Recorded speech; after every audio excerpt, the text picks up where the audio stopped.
Stream time. Oh God. What? This.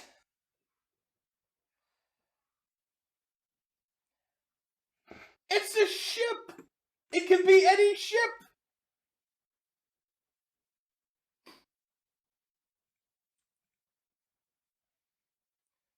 Oh my God. This ship looks familiar. It's a ship. It's. Oh yeah, I swear to God. What I gotta go find a ship with different colored planks so that people don't lose their damn minds. It's the no orcs. Feels good, man. All right, last time on Saints of the Street, our heroes found a ship. Were given a ship. Acquired a ship. Whatever verb works for you. And they are on their way to seek out an archaeologist that the dawn the dawn of Bleak requires dead. For bonus points, what's the name of the archaeologist?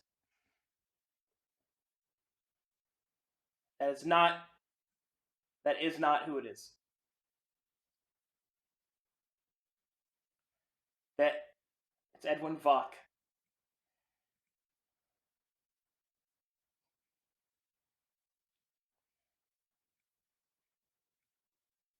Oh fuck. Hold on. I'm using the wrong mic.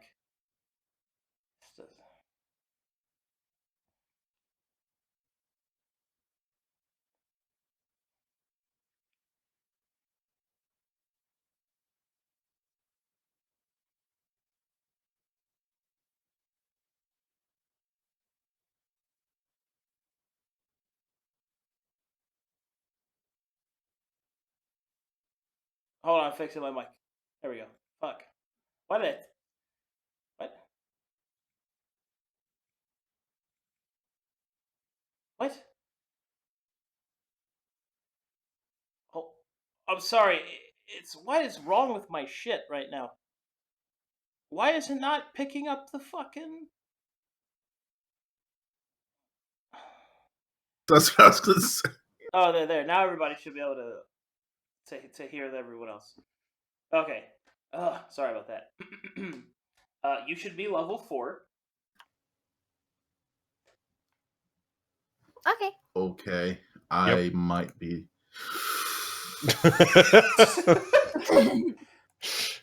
Got a little. I'm gonna fix some stuff real quick. Go on with the campaign. I might need a D level. Let me check. Okay. Please.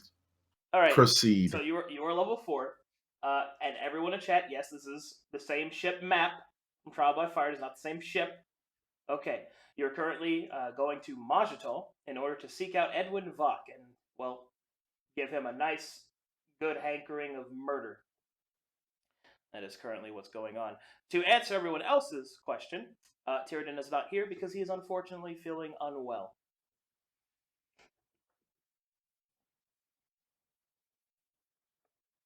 Like how unwell? Like on a scale of 1 to really bad. He has food poisoning. I don't know. However bad that is. Oh, so that's like a 3. I'm just kidding. I'm just kidding. I have no idea. It could be really severe, right? Yeah, I hope he's okay. Also, does he have a green beard again? No, he.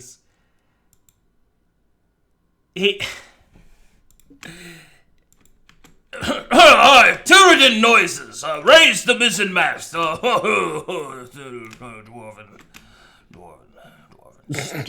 Dwarven steering. Dwarven ship making noises. Dwarven captaining noises. Okay. So. Okay, let's continue. So as the ship, which I cannot recall. Did you guys name it? I wanted to call it the Friendship. Calathea wants to call it the Kill Me. crawling in my skin.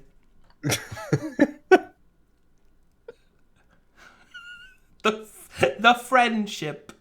I don't remember if didn't it already have a name? Well, I offered to name it, and I can't remember. You know, it's fine. It is the indescribable name. We can come up with that later. It's fine. Miststalker. That's it. That's what it was called. The Miststalker. Yeah. I forgot what its fucking name was because I deleted it because I thought we were going to name it something else, but it's fine. Yes, it's the Miststalker. All right, as the ship continues on its way down the coastline, leaving the bleak reaches and the gray waters behind, eventually you come on the Statonian coast, and high above you, as you sail underneath them, float the Maelstrom Mountains. The depicted stone of the Maelstrom Mountains float in precarious positions high above the waters and the land and the coast, respectively. Up there, you can see many creatures, wyverns. You can see birds of all sorts. And it is a strange, serene vision of a land separated from the rest of the world. As you sail further down the coast, up ahead, you make out the beginnings of the channel that will lead to Bloodwave Bay. As you sail past this, you come upon the dock, one of the many outposts that can be found on the southern coast of Majatal for port, trade, and travel. And it is here that you make dock, store the ship, gather your supplies, and ready to walk the desert sands. However, although you have money, I do not believe that you have appropriate supplies for the desert. No, I don't think we do. So, you would probably want to prepare for that. Yeah, so I'll look back at Borgrim and go, oh no, it looks like you've got food poisoning. And he goes, ah, and falls on the deck. Vorbrum will decide to stay with the ship to make sure nobody steals it. Oh, okay. Is that what happens? Okay, so let's see. We're at a dock of what? A large town of a. It's not really a town. It's more of a trading post. It's one large building and a dock. That's more what it is. All right. Well, guess we'll head inside and look around. Inside, you can see all kinds of stock of different things. Basically, you can buy any mundane equipment that you would like here, and the local proprietor seems kind, although he does not speak much. Well, Is there a fence?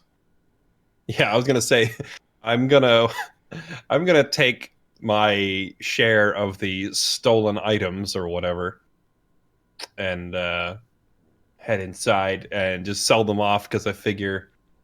Or actually, Galathil will probably turn to Brog and Greta and tell them, if there's any place in the world to sell stolen goods, it's a trading post on the end of the world, next to a desert where they're not going to care where the stuff came from. Let's go get rid of the stuff and take up the stolen stuff and head inside. All right, as you take your pilfered goods to go and sell them for a hefty profit, the trading post is both large enough and discreet enough that you may sell your goods and receive a reasonable price for them. Would anyone like to attempt a persuasion check to make a better deal? I would, actually. I want to go. I would like to give. I'll give whoever I'm trying to, barter with. I want to give him a wink, cheeky little wink. Go on, you can give us a little bit more than that, right? And I got a +4. So how do I do the thing again? Is it /R? Well, you can do /roll, but it's brackets for quickness. Is it 1d20 +4, right? Mm-hmm. Roll value. That value for. Oh, you put R there. Just use brackets. Bracket. Oh. D20. Okay. +4. And then bracket. Ooh. Oh, God. Okay. The man behind the counter is arranging his materials as you saunter up to him. And falls hopelessly in love when you wink at him. You give him Bards. you give him a soft, sultry wink and ask him if he can give you a bit more. Go on, love. The man is taken aback by your beauty.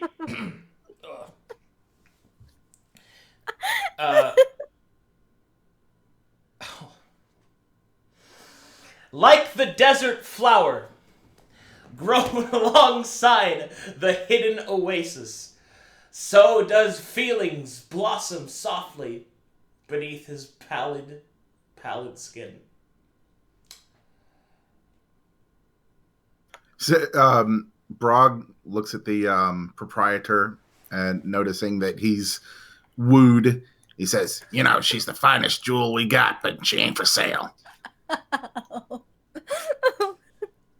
Be still, my beating heart. You're The- making me blush. The man pulls down his turban, almost as if in shame, that he is not properly groomed to be visited by such an exquisite example of the height of beauty that stands before him. Her soft, rancid smells wafting into his nostrils. He decides to give you a better deal. So you told us before our jewels were worth 2,600. How much is she able to talk it up to? Round it up to 3,000, boys! Hey, there we go. Now that's just the stuff we plundered from the shelves, right? Mm. I also have, in addition to that, 2 rubies, an emerald, and an opal that I've come across. Where'd you get those? Galathiel gave me a ruby. I think I found a ruby and an emerald somewhere, and Waduhek gave me an opal. Oh, the opal that he gave you. Okay, well, the opal... When you think about selling it, you get the feeling that maybe you shouldn't. It seems to have a bit more importance than the others. But the others can be sold for a cool 300 gold. Total or each? Total. Fair enough. All right. Then, since I get that quote feeling, can I do an Arcana check on the opal? Sure can.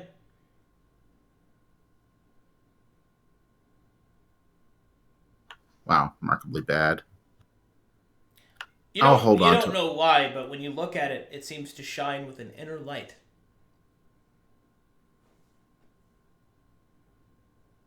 All right, I'll hold on to the opal.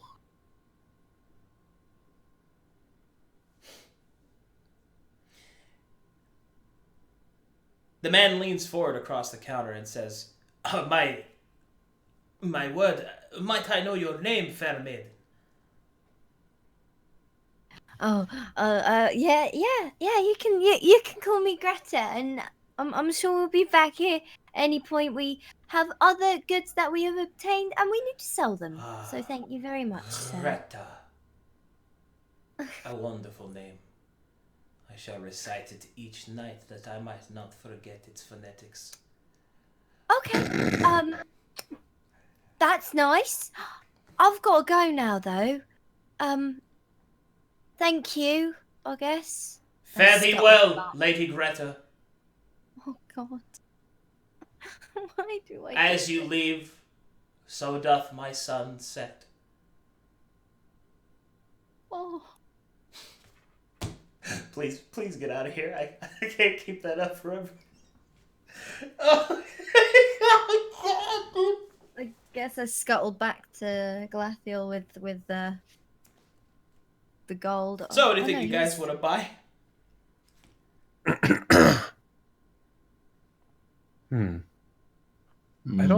I don't think Galathiel has ever crossed a desert before, so he's kind of, I guess he's probably standing at or he's probably standing out in front of various market stalls, looking back and forth and racking his brain, like, what are we going to need out there? Okay. Well, seeing as how you're hesitant on what to buy, the man, ever the salesman, even when distracted by such incalculable beauty, will stroll up to you. Ah, my friend, have you never crossed the Great Desert?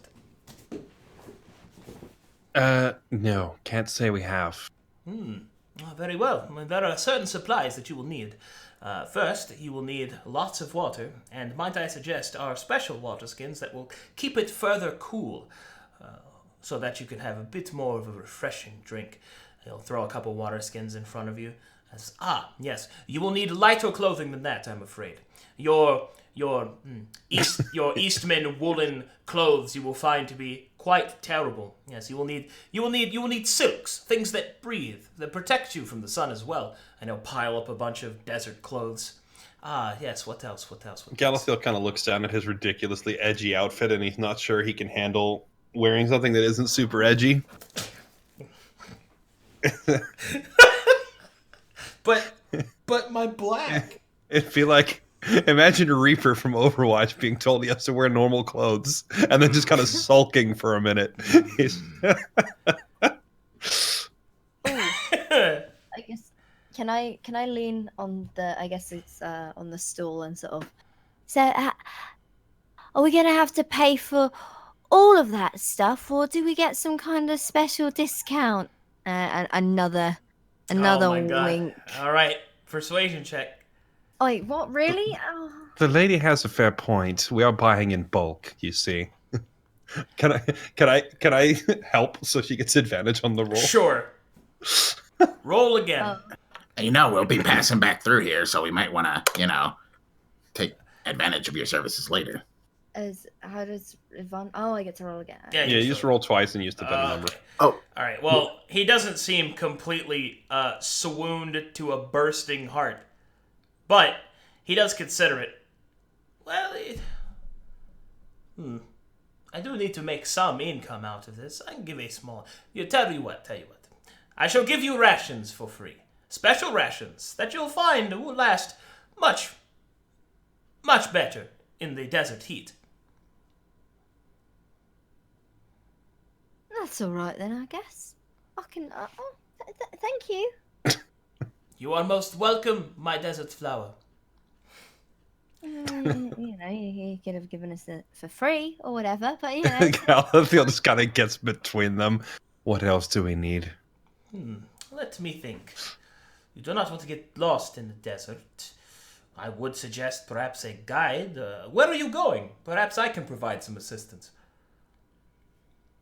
I'll tell him the name of the town where we're heading. Well, it's not Actually- it's not a town. It's a dig site is where you're headed. Oh, that's right, the archaeological dig site. Is there... I don't know if Galathiel would be familiar with the geography here, or maybe there was a map included in our mission folder, which he would have been obsessively reading on the ship over. Unfortunately, there's not a map, but you are given the important clue of it is an archaeological dig that is believed to have found the tomb of the Bane of Man, which is the name of one of the Scarab Lords. Ah, right.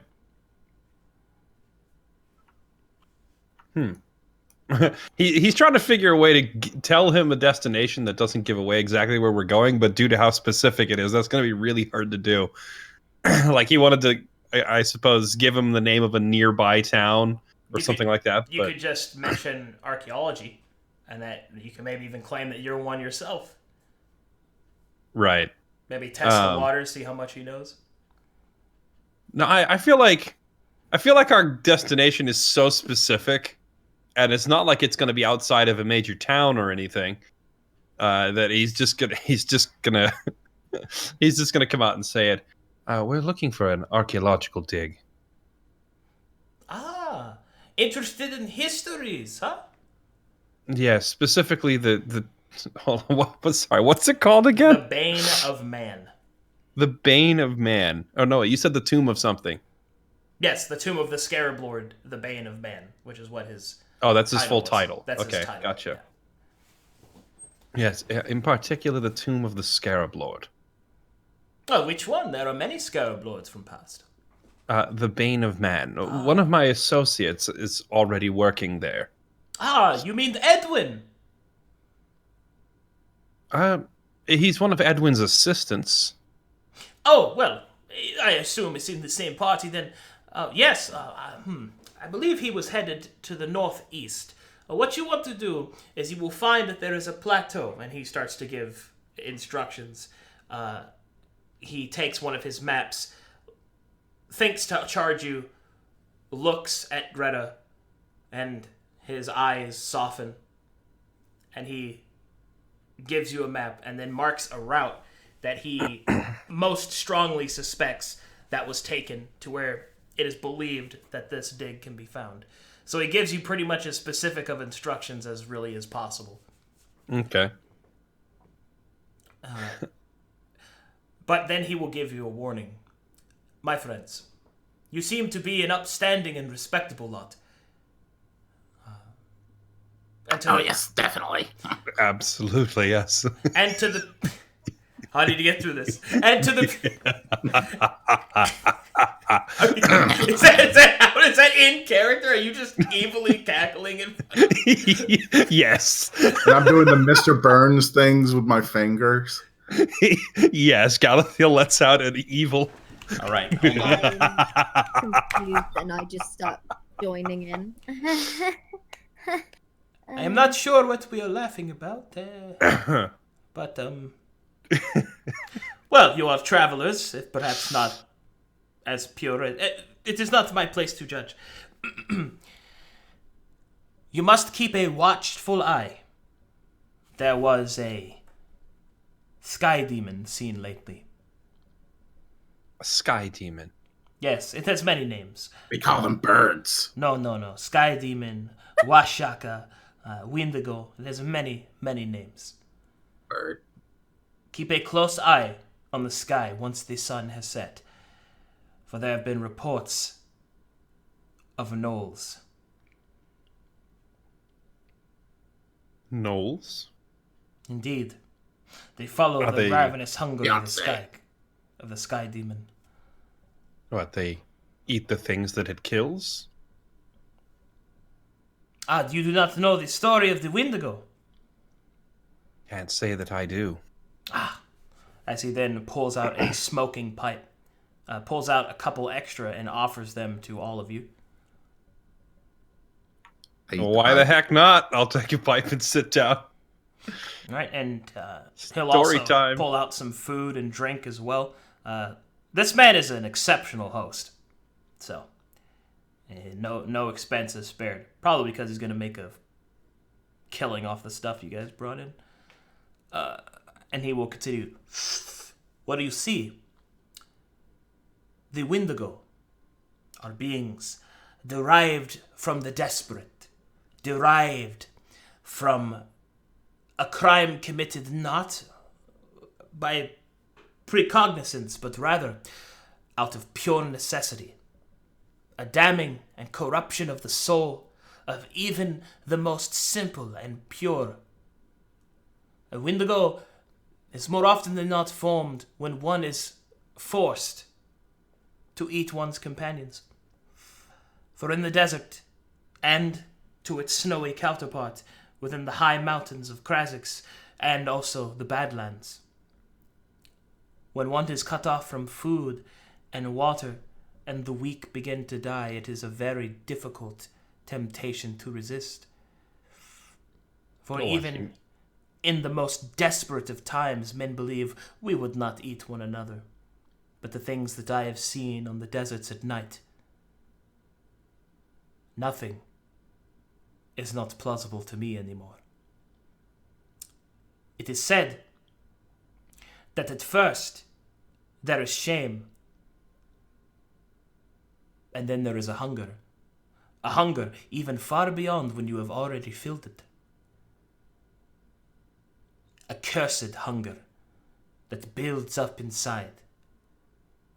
It is said that as this hunger grows, you begin to feel no sustenance from anything else. You hunt those you once loved. You hunt others. And once you have consumed enough, your mind finally breaks. And the Windigo is born as they run so quickly from their shame and from whom they once were, that their feet are burned away, and in the amberous fire ascend into the heavens, where they hunt and corrupt others in an endless, terrible cycle. There are some that follow the Wendigo, that believe that they know some unseen truth. The men that do this, they are forever changed into the Knoll. So, cannibals and crazy men. Indeed. There are many dangers on the desert sands, but that is the most recent. Well, maybe there's a safe way we can go about it, quite possibly. Please, I don't quite like the sound of that. Oh, It's okay. my We'll desert just have flower. you. We'll just have you wink at them. Fine. Really? Such is the cost. The cost for the brave. The cost for ambition, it would seem. Well, I'm afraid our mission is of too much importance to be stayed by cannibals and crazy men. I assume they die just like any other. As far as I know, yes. A Knoll is a powerful being, some man and a half tall, even the tallest that I've seen, strong teeth and claws. They take the visage of hyenas and other such canines. But, as far as I know, they can be sold just like any beast. Difficult, but possible.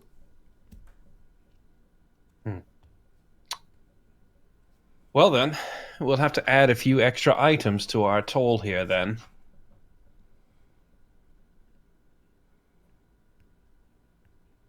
Blah, blah, blah, blah, blah, blah, blah, blah, blah. He's like, Brog's just bored, and he walks out. Okay. Don't mind him. He's always like that. Well then, in addition to these other provisions, I'm going to need 2 bags of caltrops. He will provide them. Let's see. I'm gonna pick up 2 bags of caltrops, a hunting trap, and extra lantern oil. Okay. Oh, do you know, what kind of time is it? Like, is it early morning or? It would be Find late some morning winter? at this time. Okay. Okay. Looking around, you said it was like an outpost or whatnot. Looking around, are there any beasts beasts suitable for desert traversal? You mean beasts of burden and stuff like that? Yeah, I don't know if you call it a burden. It'd be to ride, but yeah, like camels. Well, yeah, there are camels and stuff, yeah. All right. I'm going to go attempt to purchase a camel. Unfortunately, well, I mean, he's the one who sells the camels. Oh. But he cannot spare any camel to be sold, unfortunately, as he needs them for his next caravan. Are any of them pregnant? No. How heavy is all this gear he's trying to sell us? Because that is a good point. A horse or a camel would probably be a good idea. It's actually not that heavy. Oh, okay. Nothing heavier than you'd have to use to carry anyway, because you need food and you need clothing and stuff like that. So Would we be able to potentially, I don't know, maybe if you need any help taking that caravan to where it needs to go? And if we can escort him some of the way, let's say, that makes sense? Am I making any sense? that makes sense. He'll take a moment to ponder that. I dare say that I believe it was said that your mission had such import that you could not be waylaid. I am not yet ready to leave, and it would take me some days hence. Alright then, never mind. Forget I said anything.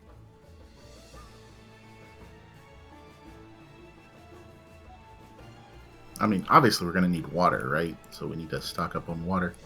That was the first thing he sold us. Yep. Okay, First thing I he sold missed you it was somehow. Yeah, I'm just I'm looking through I'm actually looking through the list of gear that's available to see if there's anything else we should pick up. Well, there is one thing he's going to suggest. Sure. He's going to pull out something very special from the back. You see that it shimmers in the light. It's definitely high quality, perhaps even magic. It's a large tarp, and he will say, My friends,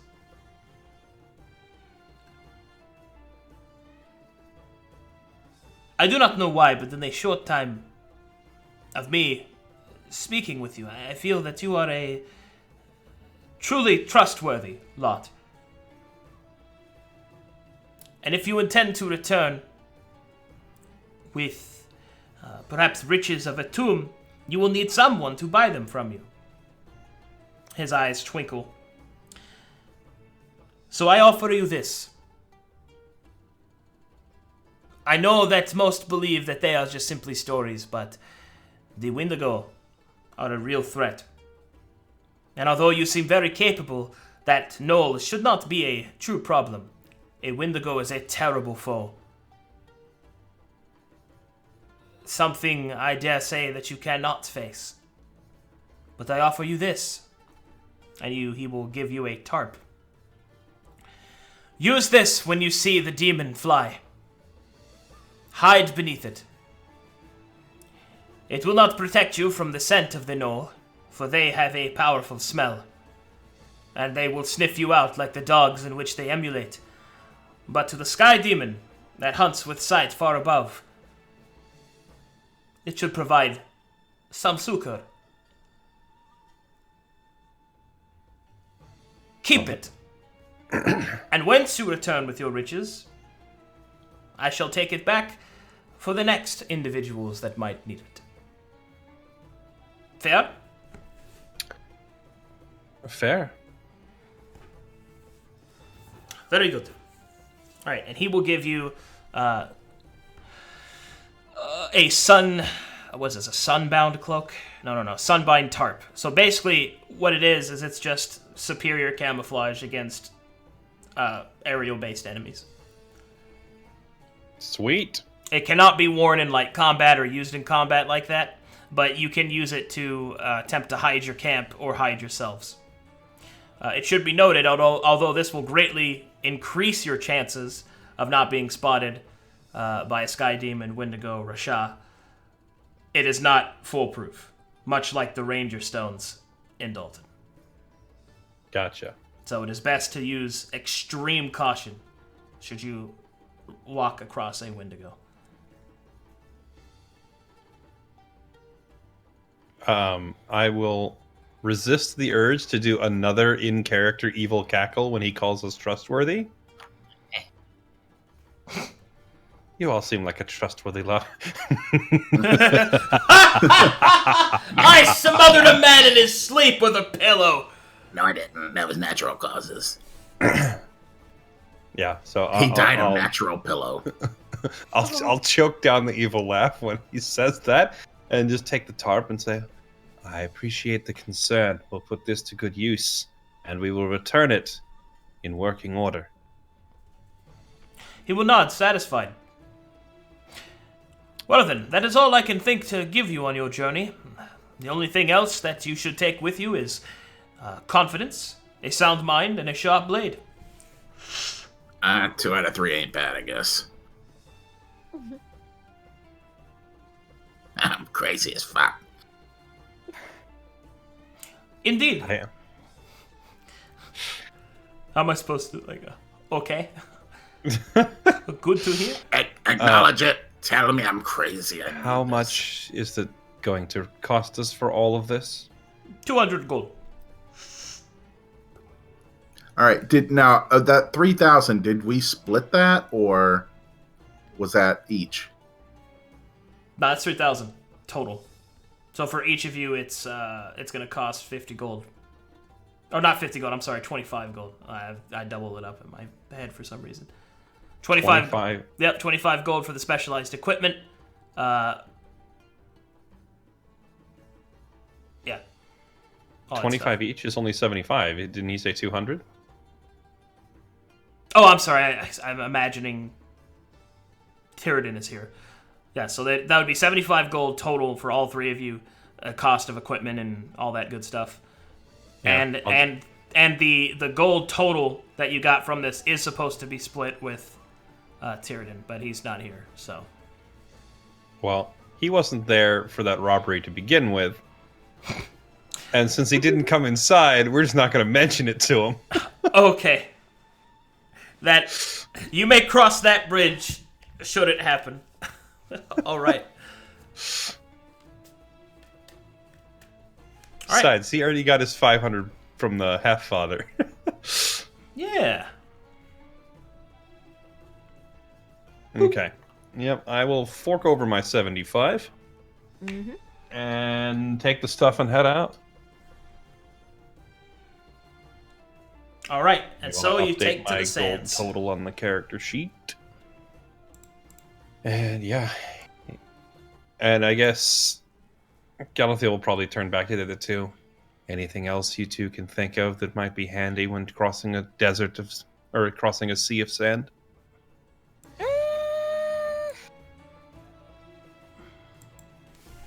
No.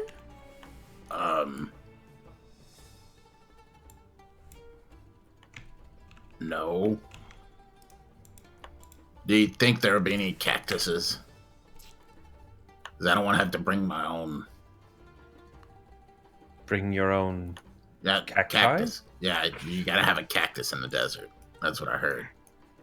Where would you acquire a cactus? I don't know, in the desert? Come on, just help me out here. Brock starts dancing. Galathiel does the "why am I stuck with these peasants" look as he walks away. Feels good, man. Ba-da-ba-ba-da. All right, let's go. Okay, Let's I'm go. ready. Put me in, coach. All right. In that case, time to switch maps. As you set out on your journey to find Edwin Vok. Let's see. You leave here in late morning, so the noon sun will sit tyrannically above you as you walk through the scorching sands. I yell at it. Quit it! It's hot. Hey, there's a cactus. I found one. I hear that's a good omen in the desert. It's not an omen of any kind. Those are everywhere. Hey, there's another cactus. I'm so excited right now. I don't know why. This is amazing. All right, random encounter board. Let's find out what happens. Nothing. Nothing. We're fine. All right. Your first day passes with little to no interruption. As you walk through the sands, the heat is immense and intense. The sands blown by an unseen wind. The dunes up ahead of you seem to shift in the simmering light. Until finally, the sun begins to dip low and night approaches. All right. Oh, Give me a... Oh, what were you saying, Greta? I was gonna say maybe it might be a good idea to, maybe stop for a little bit. Hide under that fancy top that the nice man gave us. Maybe. I'm not sure how extreme the temperatures are in this particular desert, but I'm gonna say we'll keep going until it gets super cold, right? Because It does get cold. They do get cold. Yeah. Yeah, I would say. Around when does it get too cold to continue reasonably?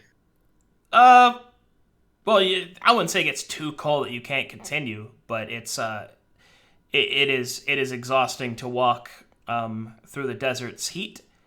So if you continue through the night, that's fine, but you will gain a level of exhaustion. Well, not continue all the way through the night, but probably like a little bit into the dip. All right. So you're gonna Yeah, keep going probably. past sunset.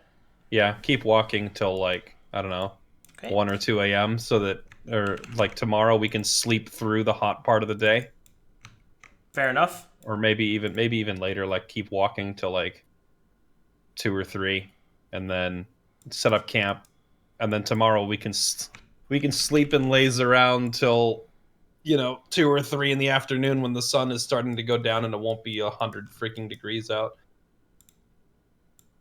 Or did I just give you a whole bunch of ideas that you weren't going to slap us with, so it wouldn't have mattered? Right.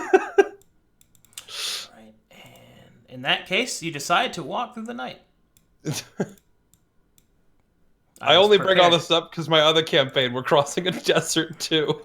And the DM was like telling us how brutally hot it is during the day and bitterly cold at night. And we had to do this weird sleeping pattern to avoid the hot part of the day. All right, so you decide to continue walking through the night. As you do so, it is here,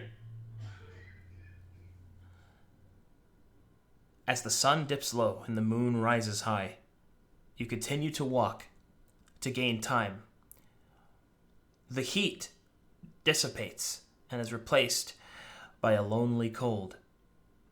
The wind seems to blow, and an unsettling feeling comes over you.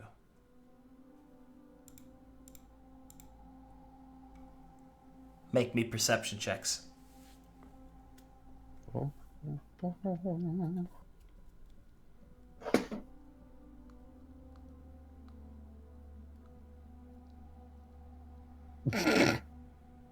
Like a boss!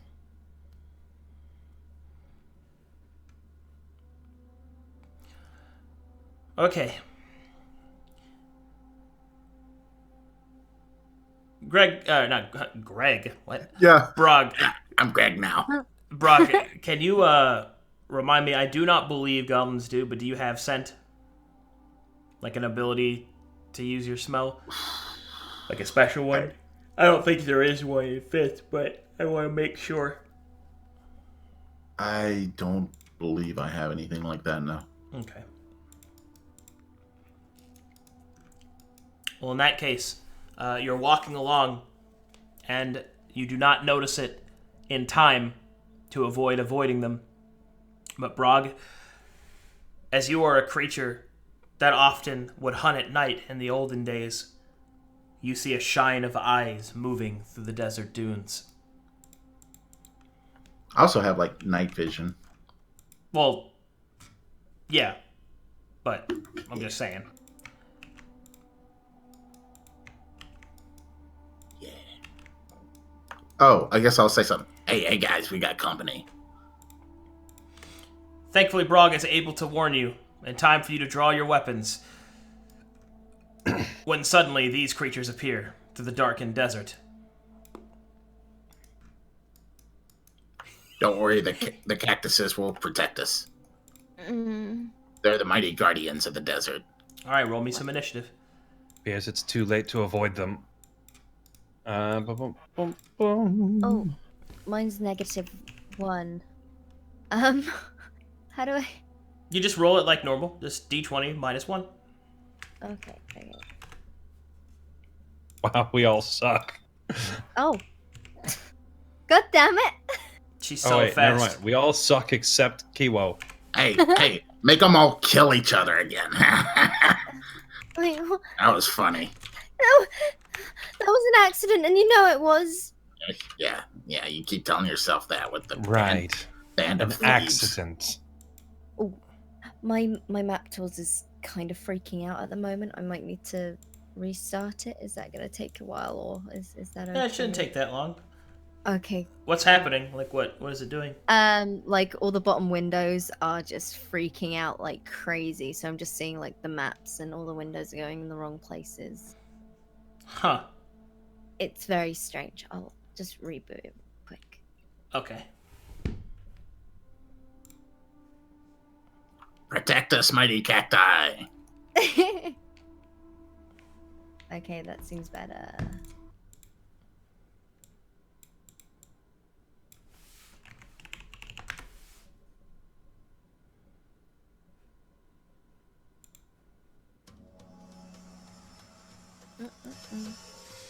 I might need help with getting back to the map. I got you. Thank you. Sorry. Okay, how far is it I can move? Because I guess I got 18 initiative. Am I the one to go first? Yep, you do go first. Okay. You can move up to right. 30 feet or 6 squares. Oh. So I have a pole arm, right? My broom counts as a pole arm, yeah? Mm-hmm. Okay. And so if I move 30 feet, can I... Will it be in range? Yeah, you can slam right there. Is it a 10-foot polearm or a 5-foot polearm? I don't think it has reach. Oh, okay. Okay, awesome. And I guess it's not the bonus one. All right, I'm gonna pull the broom off my back and go in with the overhead smash right on top of this fella's noggin. Wow. You gave him the noggin. I'd always thought cleaning one's clock was merely an expression. Alright, he takes a bonk on the noggin. He falters back.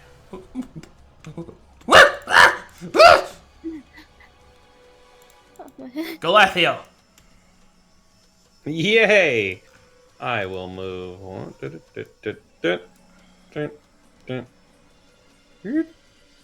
here. And probably whisper to Brog as I'm moving away from him. One at a time, isolate and kill them. And I will shoot at this guy with that magic bow the half-father gave me. Yeah. Boink. Aw, feels bad. That will miss. That is a crappy roll. Feels pretty bad, man. Let's see. That it for you? I'm looking at the description on the... Because we bought extra... I bought oil and caltrops to use for this purpose. But, let's see... Caltrops are an action. Wait, don't rogues use items on a bonus action? That sounds right.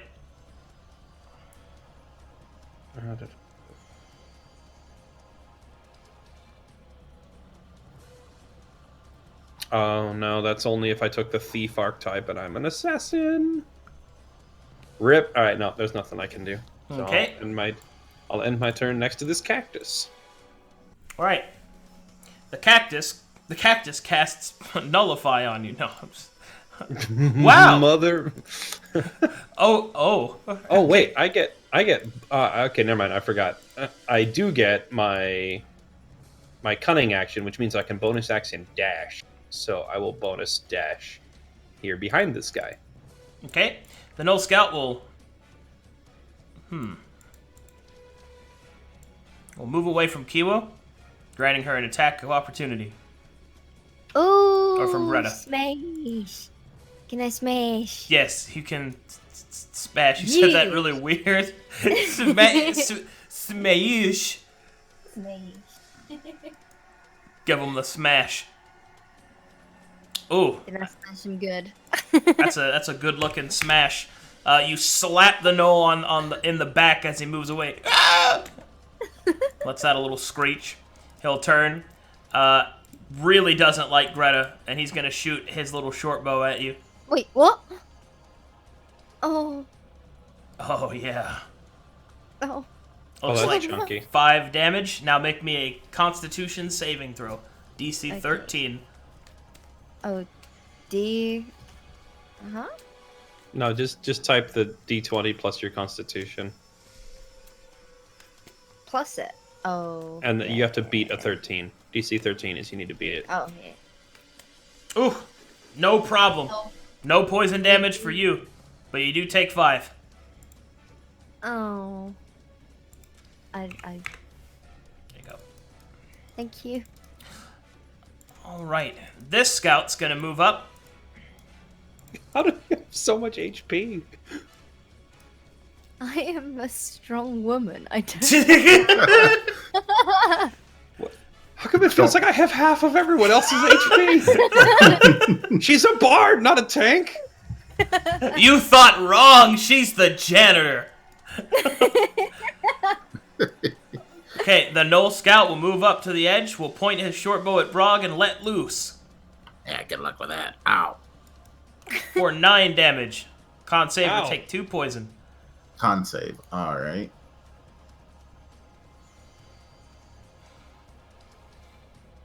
I take 2 poison. Does that mean I am poisoned as well? No, it's just damage. It's a damage type. Ah, you piece of crap. All right, this other scout will move up Hey, back off. and will take a shot at Greta. Why? Okay, man, I am on fire with my dice right now. Rip. All right, Oh, it's been a that's fun campaign, guys. It's a shame we don't have a tank.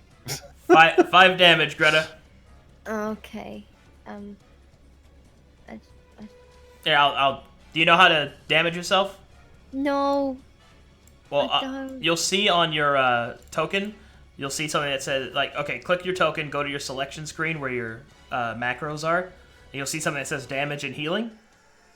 I have no macros at all.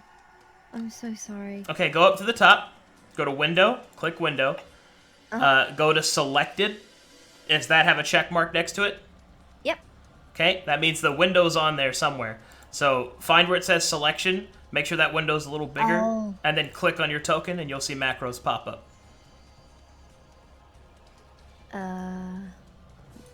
Oh. There you go. Oh wait, no. Did I do that wrong? No, okay. We're okay. Right? Yeah. Sorry. Yep, okay. Now make me a con save again versus 9 poison damage. Oh wait, what? Wow, okay.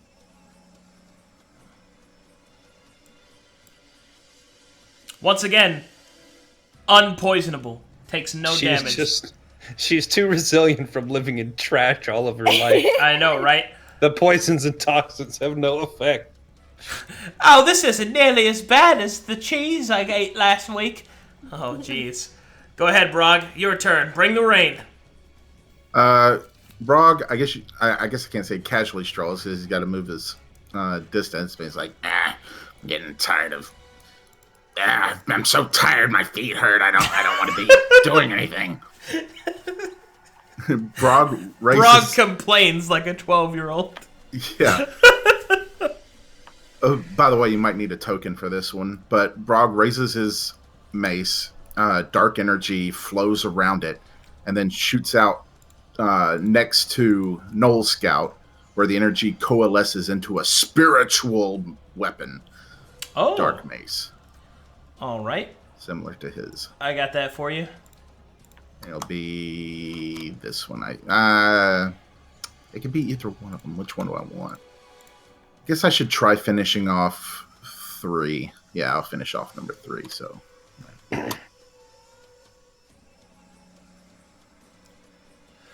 Let's see. Objects.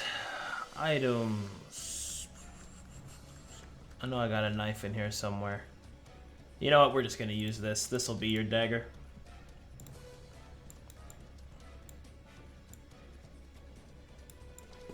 It's a spiritual weapon anyway. This will be your mace. Alright, where'd you summon it? Let's put. On that guy? Alright. Yeah. And then I command it to attack. Oh, wow. Yeah. Yeah.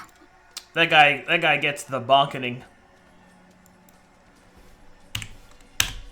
He falters backwards, bleeding profusely. The Knoll Scout looks panicked.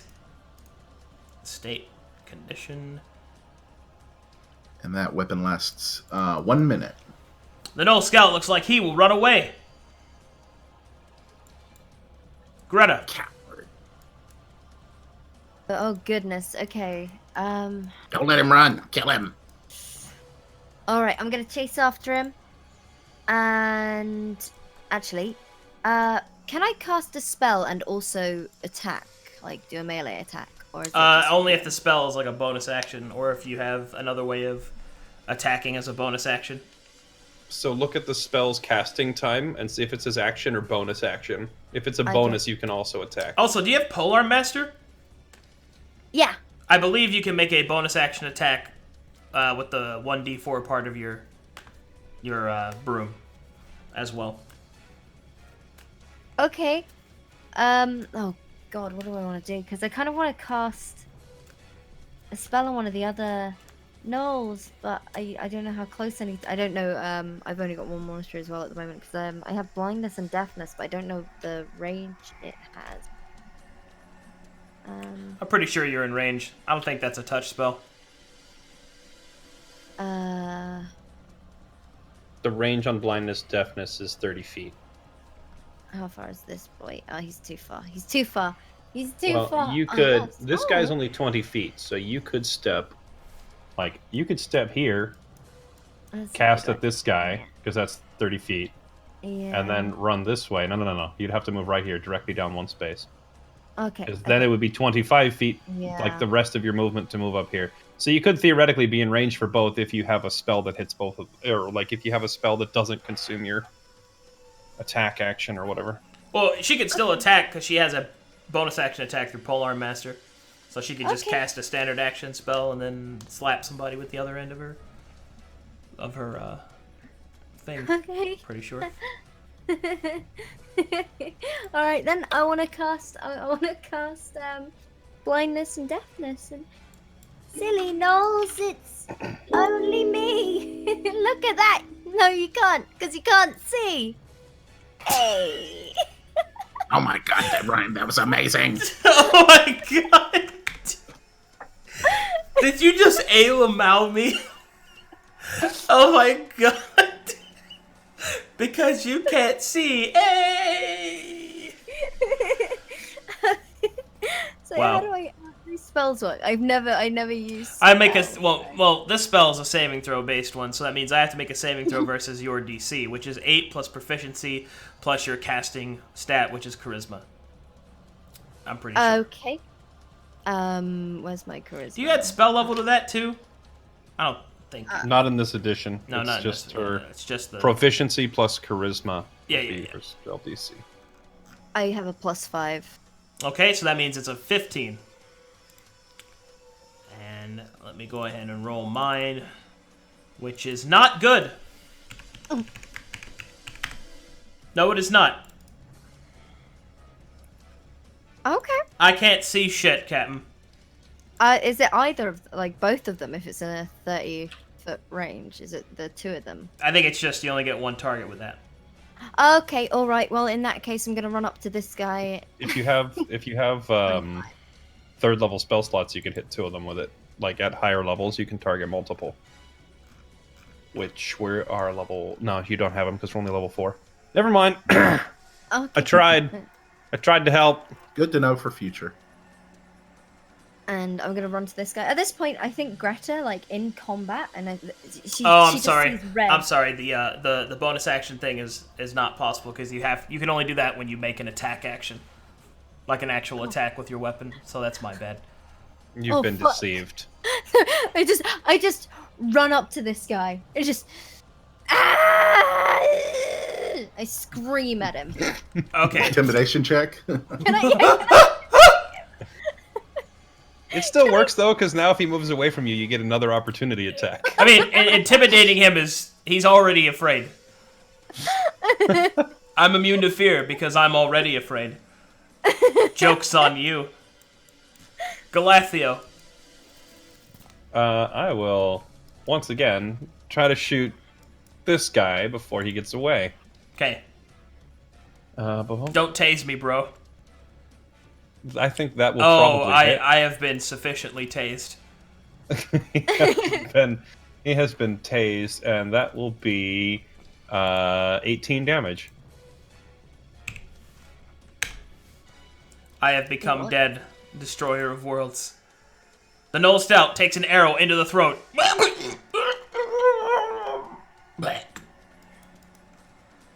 First blood goes to Galathiel.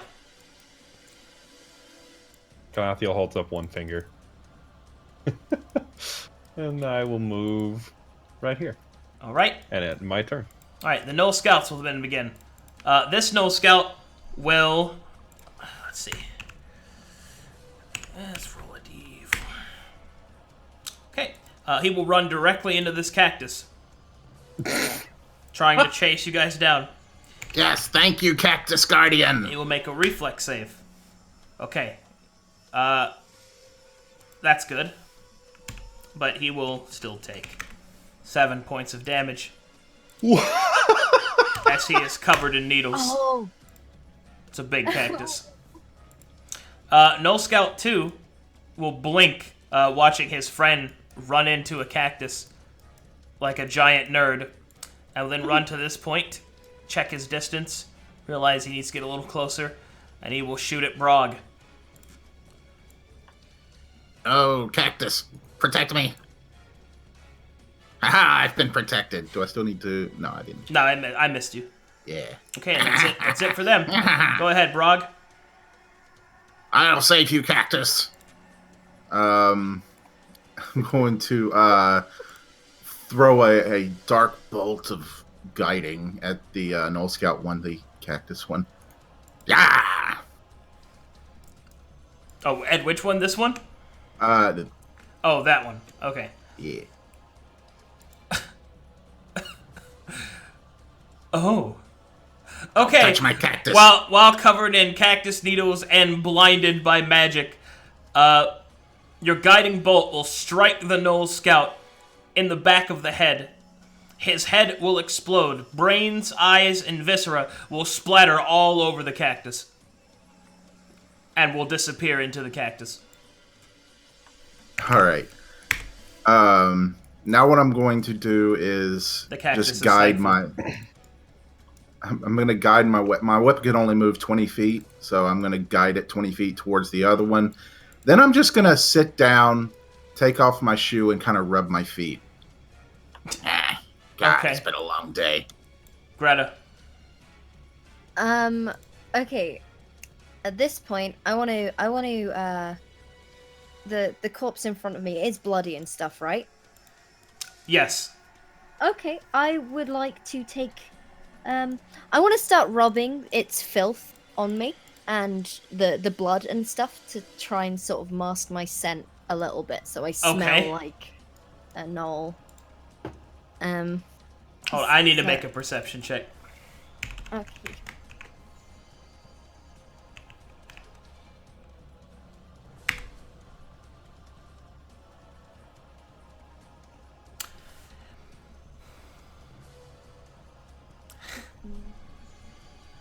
Everyone make me insight checks. Oh boy. What is my insight? It's really bad. Where is... Oh. That doesn't stop me from rolling a 20. Okay. Galathiel, you realize that the Null Scout is no longer taking hostile actions. Which, all of them, or This one. or The living one. oh, you against her No, or against all of us? against anyone. Hmm. But it is looking at her. Alright, Greta, that's your action, covering yourself in filth and viscera.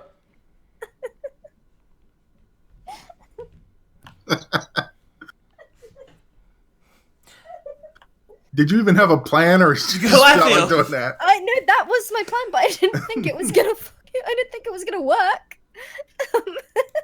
Are you gonna move? I'm. No, I'm just gonna sit here and just keep rubbing this stuff on me. Okay. I will pull out the rations that we brought with us. If we have anything like beef jerky, Mm-hmm. I'm gonna step up to about right here. And I'm gonna toss a piece of jerky on the ground. Right about.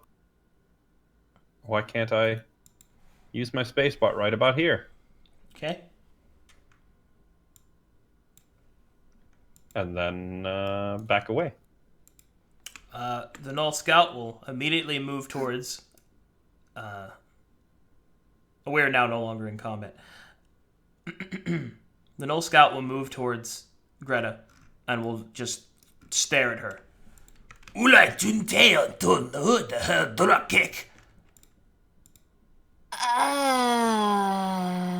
Pulata! He'll point it back at you. Pulatela! He'll rub his hands on his body. Rulchelachololo. Is this one over here doing anything? That's the man behind the curtain. Don't pay any attention to that. Oh, that's not actually here? I need that. Don't Oh, look well, at in that case, I walk up behind this thing, and the moment it has its back turned, I stab it in the back of the neck. Oh. I only didn't do that because the other one was there. Alright then. I guess that's sneak attack. Yes. So, or that would count as a surprise attack, yeah? Well, yeah. Okay.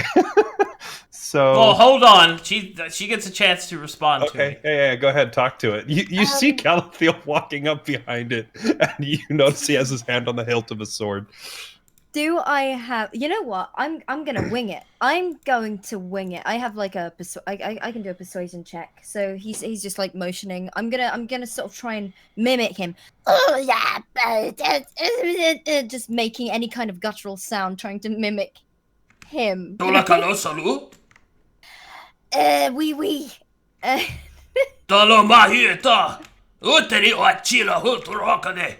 And he'll pull out something from his pack, and he will hand you a small piece of silver etched with a symbol.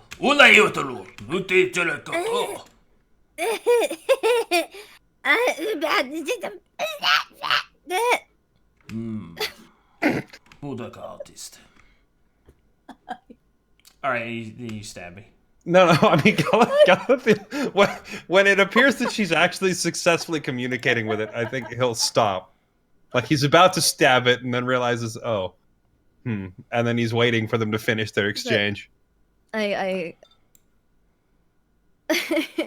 want to look him in the eyes as I take this little silver thing. Yeah.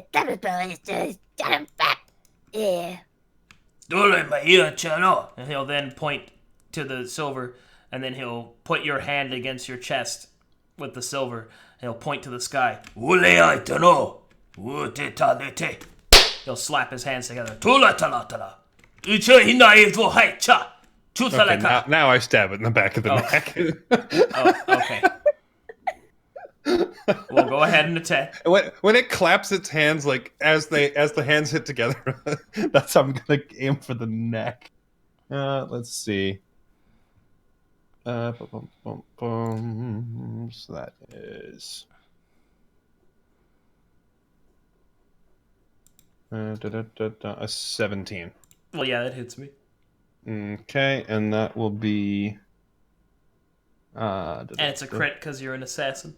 Right. And the damage rule for crit, do you just do double damage, or do you roll twice, or how do you want me you have to roll twice. Okay. So that would be. And you roll all the dice, so that'd be like 46 sneak and. So it's. Okay, he's 20. Dead. He's just dead. Fairlight. It's 20 plus Fairlight 31, 37. 37 damage. All right. He's already dead. He'll look at you with questioning eyes. As he gurgles and coughs his laugh, with a bloodied hand, he'll tap the silver. Chola Windigo. Stop it! He's already dead. The silver medallion will shine with a red light. And Greta, you will feel the metal sear against your hand. The pain is nearly unimaginable. Can I drop it? As you attempt to drop it, the silver medallion does not drop from your hand, and you see that it has infused itself inside of your palm.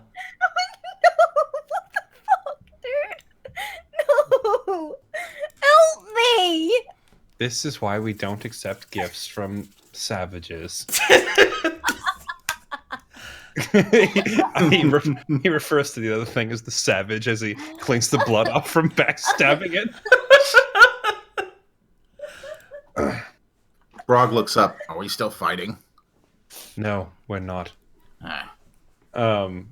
I'm gonna collect all the poison arrows from the quivers of these two. Okay.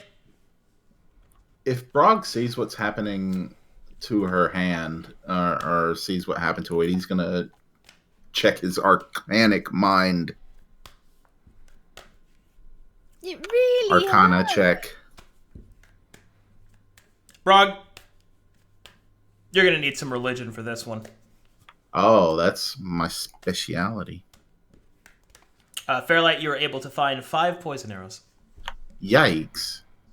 Brog, this is some fucking weird shit. It doesn't look religious at all. Yeah, I wouldn't be worried.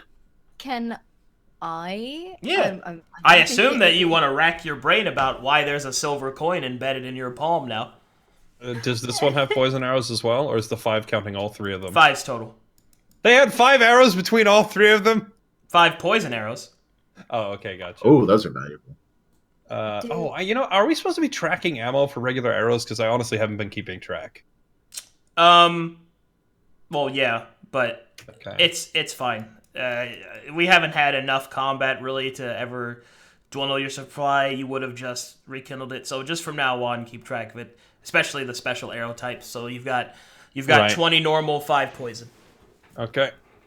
Well, in that case, I'm going to take their regular arrows, too. Quiver, I believe a standard quiver has a total of 40 arrow slots, so you could fill that in with 35 and 5. Okay. Sweet. Greta, Are we, you don't know what it is. Are we just gonna ignore the fact that? What did they do to me? Oh, yeah. I forgot about that. Really Gotta be able to walk over and take a look at it. Let's, you said roll religion for this? Mm-hmm.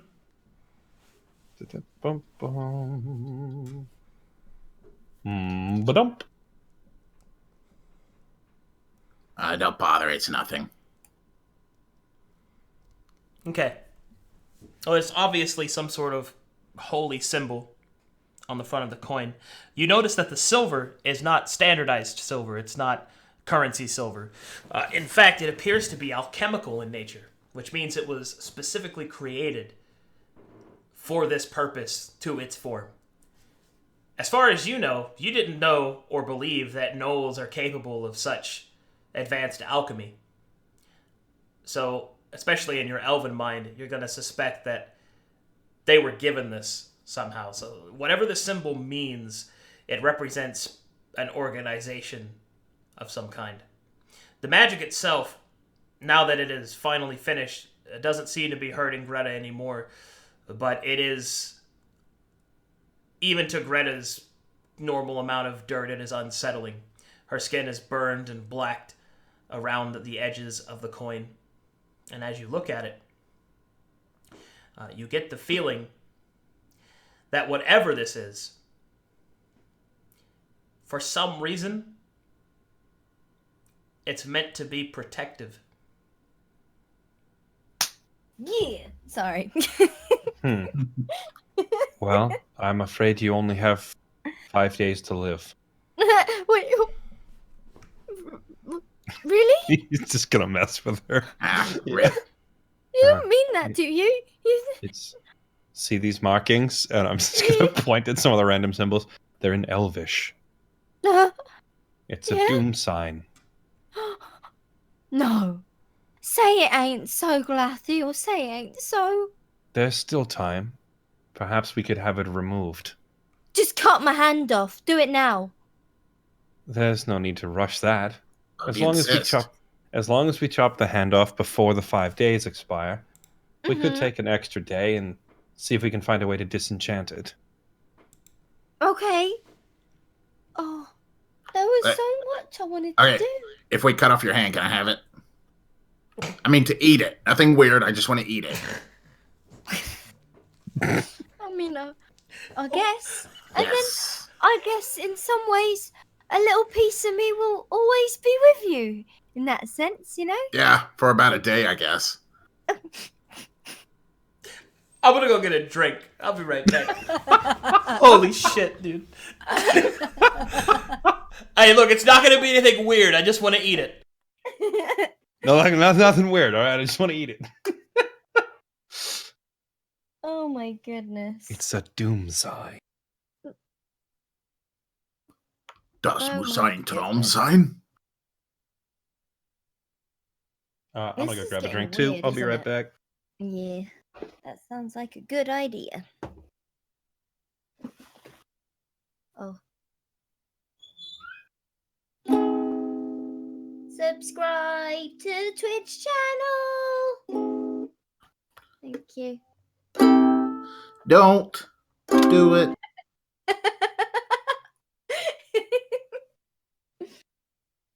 Unbelievable.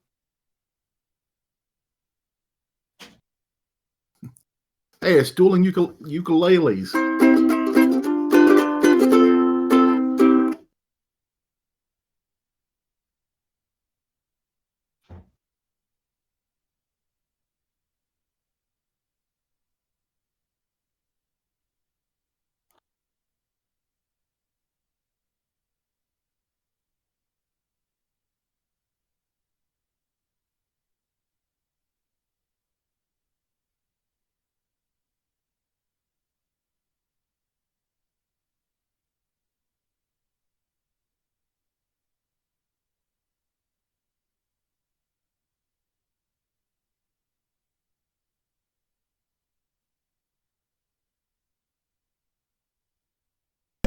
Hey, I'm back.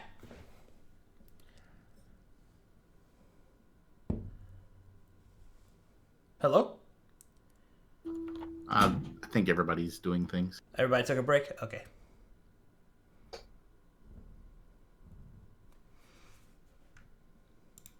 Okay.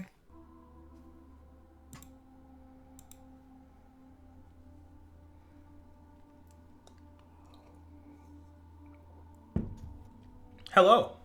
Hello. All right, show off. I'm sorry. I just really like playing it.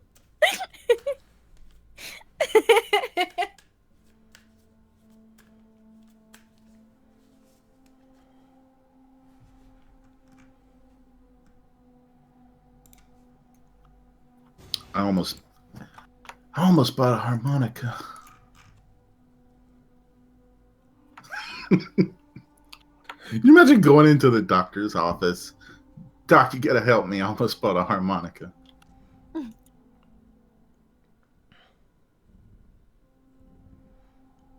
You don't understand. It had great reviews on Amazon. Man, harmonicas are really cheap.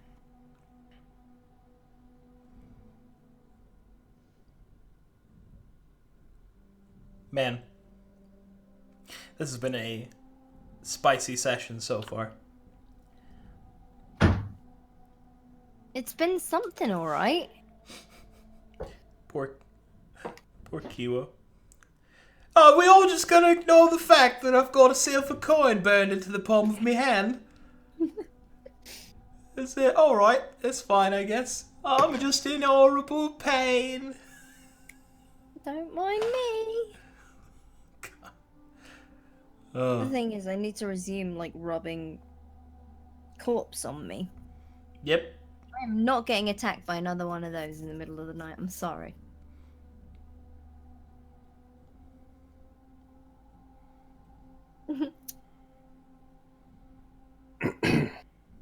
I have returned. He has returned. Alright. As everybody is back, we can now continue. What the? Get out of here, Squiggly. Alright. You have successfully defeated the Null Scouting Party. Make me, let's see. I think Galathiel's probably the closest one that would know this.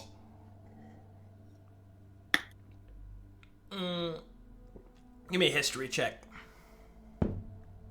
Everybody can do it, but I think Galathiel's probably got the closest in character Ding. stance. That works for me. Well, Galathio, these were scouts. What about me though? Look at me. Kilo, Okay, these all were right. scouts. Okay. You both know this then. These were scouts. There's going to be more of them. Someone will try to find these scouts. They're going to track them if they don't come back. This is a dangerous area, and the longer you stay here, the more risk that you'll have. Oh, guys, I was thinking we should just stay here. Like, if you have any objections, let me know. I'm just gonna like sleep in these corpses. That's fine. Why don't you go ahead and go to sleep right there? All right. That's a good idea. Rub him all over you. You stood to glass. Well, if you insist. Yeah. Well, if you insist, he did not need much convincing. Oh yeah, he's slathering himself. Oh God, yes, I feel good. I suggest you do it too. I will simply accept my death first. I can't keep any around my lips because I keep licking it off. Wow. Well, that's the case. Brog starts rubbing it on Galathiel's clothes. You see Galathiel's hand move to the hilt of his sword even as you approach. You're already on thin ice. Okay, Brog's doing that thing where he like holds a finger close to Galathiel, like I'm not touching you, but it's like dripping blood. I will stab you in the eye. Yeah, you probably will. Do either of the gnolls have like a small dagger or like a sharp stone or anything on them I could use? Yes. They got daggers. Okay, brilliant. I'm gonna take the dagger and start like this is so gross. I want to slice some of the skin, like sort of flay him a little bit on the thigh, so I get a nice neat square of gnoll flesh. Got it. That's a survival check. Okay, cool.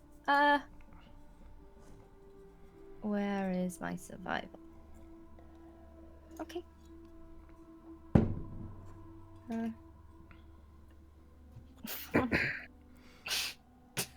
Great success. I'm not gonna lie, Greta. You do a terrible job. The first thigh bit is a triangle, not a square.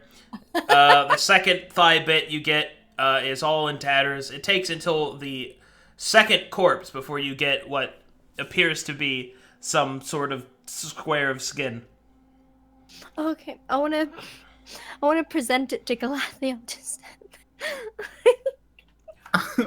Wow.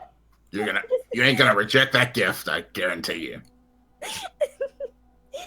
Please, it's for your own good. I did it as neat as I could and everything. It'll help. Galathiel, you dead man? A deep silence. Are you muted, Fairlight? Nope, I'm just watching this horror unfold. She's offering it to you. Just staring. You just still staring at it? Like, oh, sorry. I was distracted by a cookie. What is she offering me? the square of skin. Flesh. That I Yeah, he just kind of looks down at it and then looks at you, and then... Nope. It's Nope. gonna help you, I promise. Nope. Out of character, I think we should get the heck out of here immediately. The frog Even doesn't in know character, that. I think we should get the heck out of here. But I will not wear that. I will not eat that. I will not touch that. Goodbye. Then let's go. What do we have here? Oh, a list of things I'm not gonna do. Oh. Okay. Okay. What would you like to do with your square of flesh, Greta? What I want to do is, as he walks away from me, can I do? Is it a sleight of hand? Can I? Because it's like a flat square. I want to see if I can, like, stick it to his back. You know? Like a kick me sign? Yes. More like a "don't kick me" sign. Can I do that? Well, as he turns away from me and walks off. Wouldn't it be a You- contested sleight of hand? You can try, but look, I'm gonna give I'm advantage to down to Galathio. I Alright, think this it is would be... this would be really hard, but I'll give you a chance. It'll be your sleight of hand versus his perception, but he gets advantage because you're hitting with a sloppy piece of hide. Like, I better beat Okay. this, I or I'm hope- going to crap my own pants. Let's see. On. Oh, something smells good. I tied it. What does that mean? I think that means I noticed it, right? No, it's an opposed check. So, no, people have to beat each other's. So Okay, roll let's again. do that. Roll again. Roll again. That's what we're gonna do. Same statistics. Oh my. Jesus. Eat that. No way! Yes. He doesn't Yes. notice. Yeah, he just looks at it and he says, "I'm not going to touch that. I'm not going to eat that. I'm not going to wear that. We are leaving." And then he just turns to walk away. He put it on the back of his cape.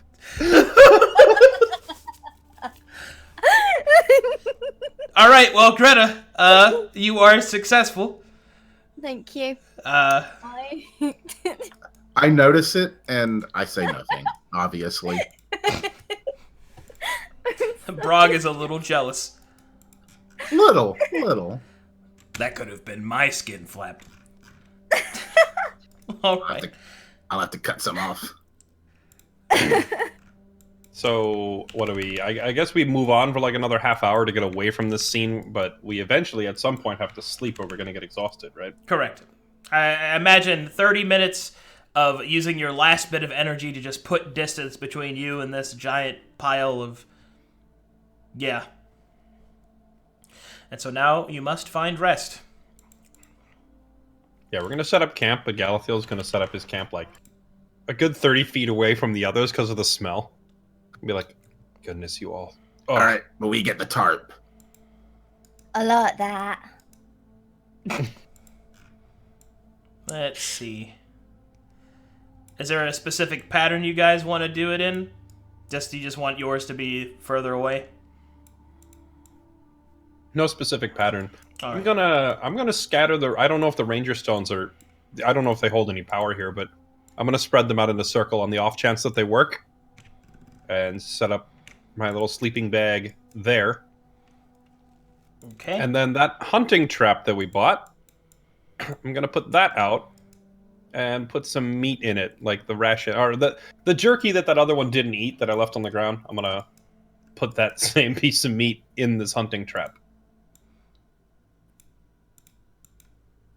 Does Brog see you set up the trap?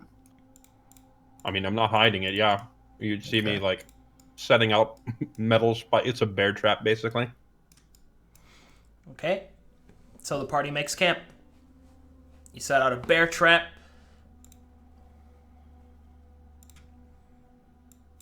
You guys should be updated to the map. You guys see it? Yep, I see it. Okay. Where did you want the bear trap? I'll set the bear trap up like right. Oh, wrong keyboard. Set the bear trap up like right here, and I'll set up my tent like right here.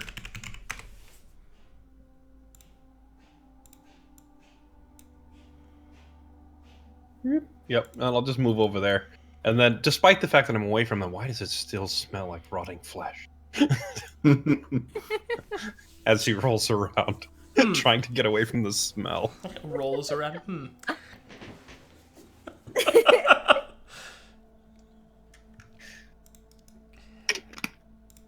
Oh, All right, so we're gonna do watches. Yep, what watches? I don't want to go first, and I'm just. We have the tarp, right? Did we get the tarp? Yeah, you have the tarp, Okay. but the tarp is not big enough to cover all of your tents when they're separated like that. Okay. Can it even cover the two that are right next to each other, or is it not large enough for that? No, it could cover those two. Although barely. Galathiel doesn't care. The tarp is more of a, holy shit, let's all hide under it together, this is bad type thing. Yep. I still want to take it, wrap up in it like a caterpillar, and I'll tell Brog, I'll take the next shift, and I'll go into my Brog's tent. already asleep and snoring. Oh, okay then. he conks out real quick. I only require 4 hours of rest. You take the first watch. After 4 hours, once I awake, I can sleep the rest of the night. All right then. I guess I passed the throw the tarp to Galathiel. And I'm gonna sit down and I don't know how to play this thing. I'm gonna put it down again.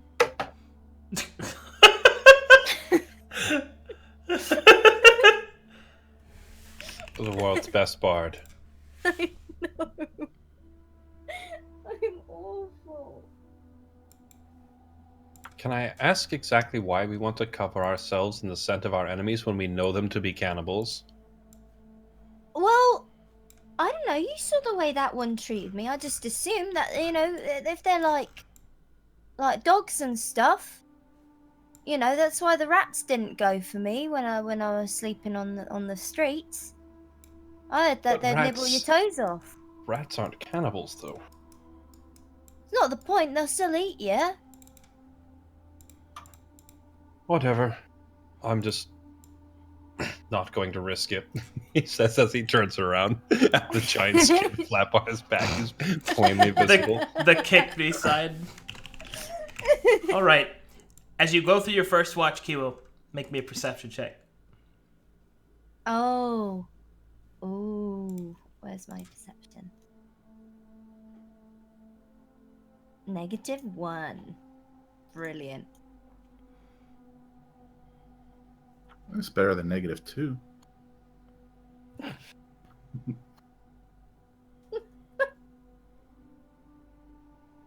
Fuck. All right.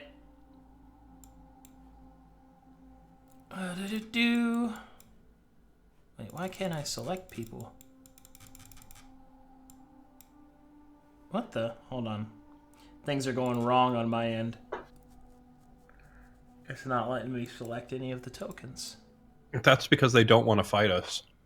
Yeah.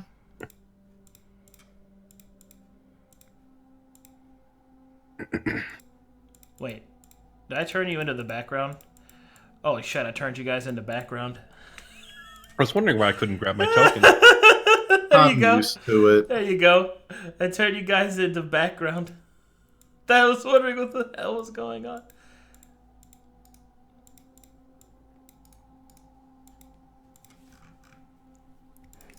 I'm permanently upside down. Oh, there we go. There you go. All right. I'm sleeping so well. Sorry about that. That was really weird. All right, Greta. Yeah. As you sit out, looking around, staying on watch, using the cloak to cover yourself, you notice a bit too late that there is something in the sky above, a flash of darkness across the moon. The silver coin starts to burn. Oh no! And as it burns, it sears even further into your hand. Your body begins to convulse from the pain. As you look up, something lands in front of you. Oh.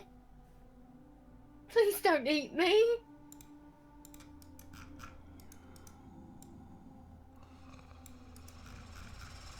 Alright, here we go. Here we fucking go.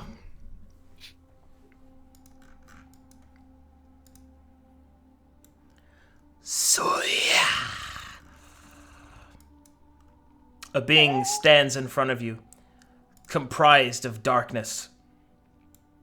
Strange shapes seem to cover its body. Long horns twist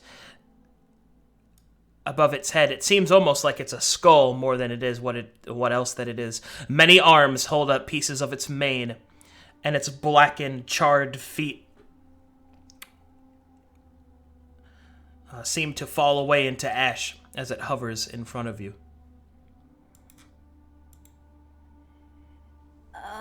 We dead, boys. The creature reaches out towards you and then repels its hand as the silver coin burns.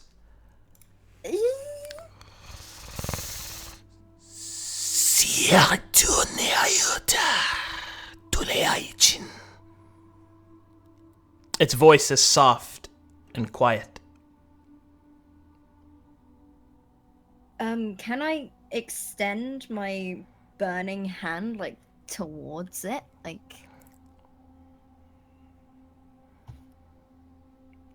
sort of... Alright, you hold it up like some sort of baying away. Yeah. Like... As you do so, your hand burns even further. It is pushed back a single floated step. It will then cross its many arms and look at you. It will then drift over to one of the tents. Oh, no! And it will just look right at you. And it will point to the person inside of the tent. And then it will point to you. And then it will indicate that you should sit. I should sit. Mm-hmm. It shows its hand, makes a circle in its hand, and points its palm down. I listen, I sit. As you have done as you are instructed, the creature leaves the tent alone. For now.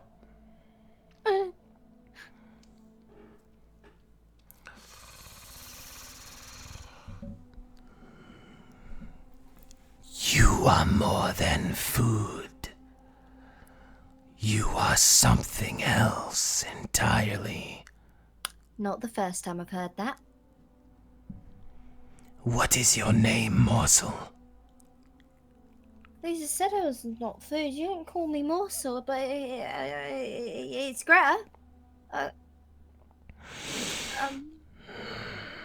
Greta. Why do you have the coin of Nalok? Honestly, I don't really know. Quite honestly. There was a man, well, not really a man, a beast man in the desert. I'm a little confused. I'm sure that you are. Huh? So you got it from one of them. They've been quite naughty. They will be punished later. But you hold the symbol within your hand. A hunter of the dark. A walker in the night. The coin of Nalok? Nalok. Nala. You do not know that name. No, can't say I do, actually. Make a history check on your bard.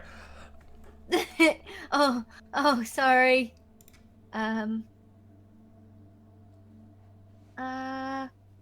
bugger! I forgot it. I should just assume everything is -1 at this point. You have no idea.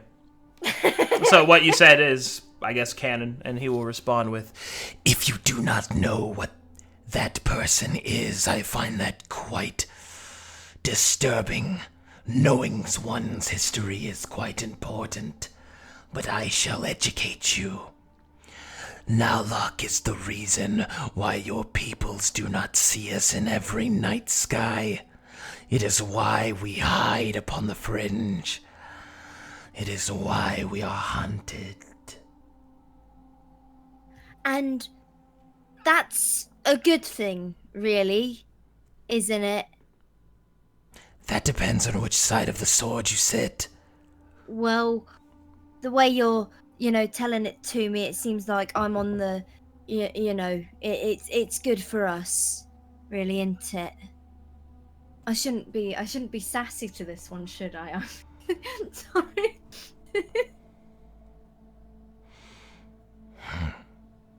What do you intend to do with such power? I wonder. Well, the elf said he was gonna cut it off. He said it was gonna kill me. Did he? I can't.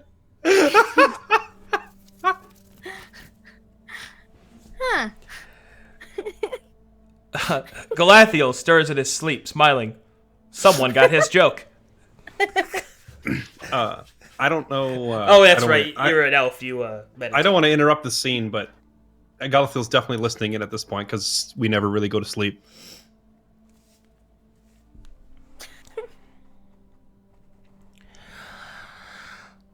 Well, I can tell you that as much as I would love for it to kill you, your death will not be at the hand of the coin of Nalak.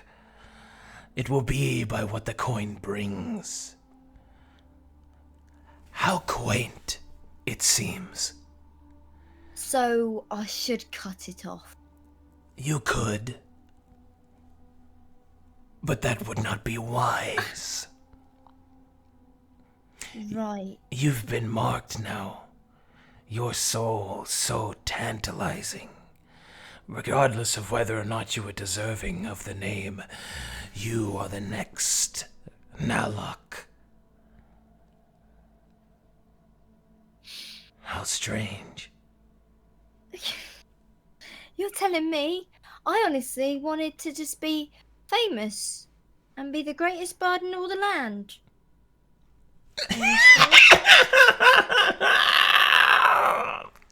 Famous you will be, girl.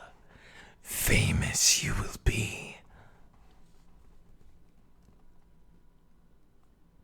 Now, As the creature gets really close.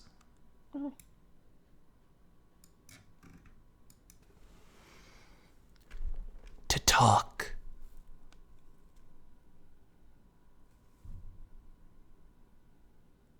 We, as in my kin, fade, hunted, we can make no more.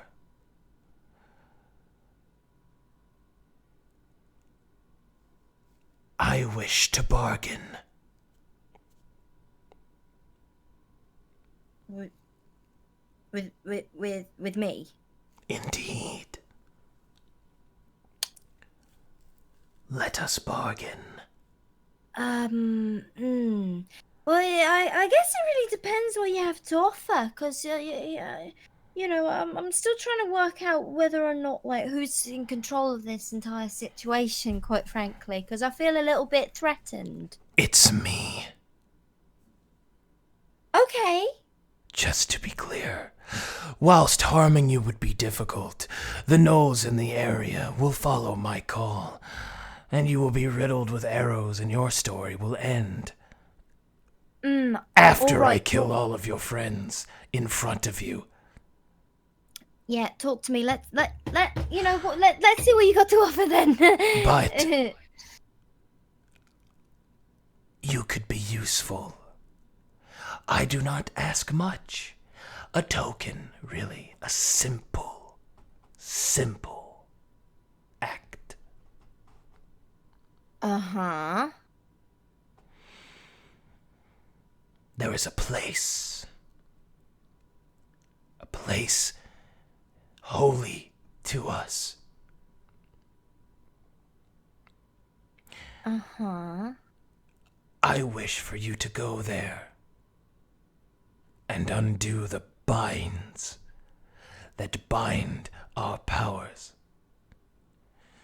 Do this, and we shall promise not to harm you or yours. We shall go to the Badlands far away from this place, where we will muster our strength and live as to what is intended. Do this, your friend shall live, And you will have us as allies. Huh. Huh. Oh, I'll see what I can do. I guess you know if it's where do I need to go exactly? Is it far from here? Is it on the way? Offer me your other hand. Wait, what? You're not gonna take my hand, are you? The creature takes a moment and looks at you with its eyeless skull, incredulously.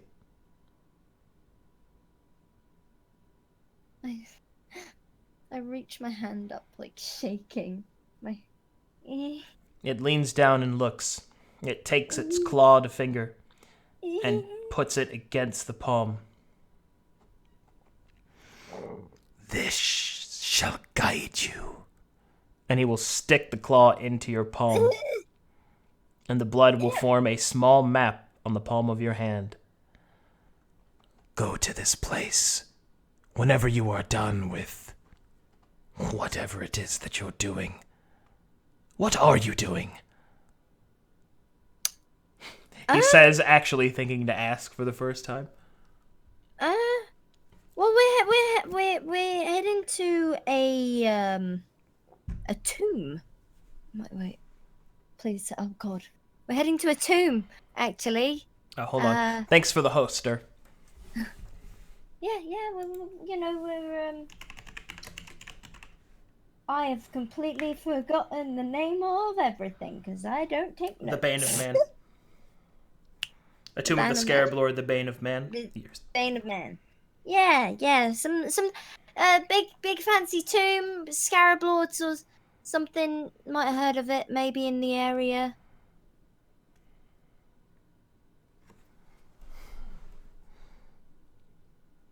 You seek the tomb of an elven lord?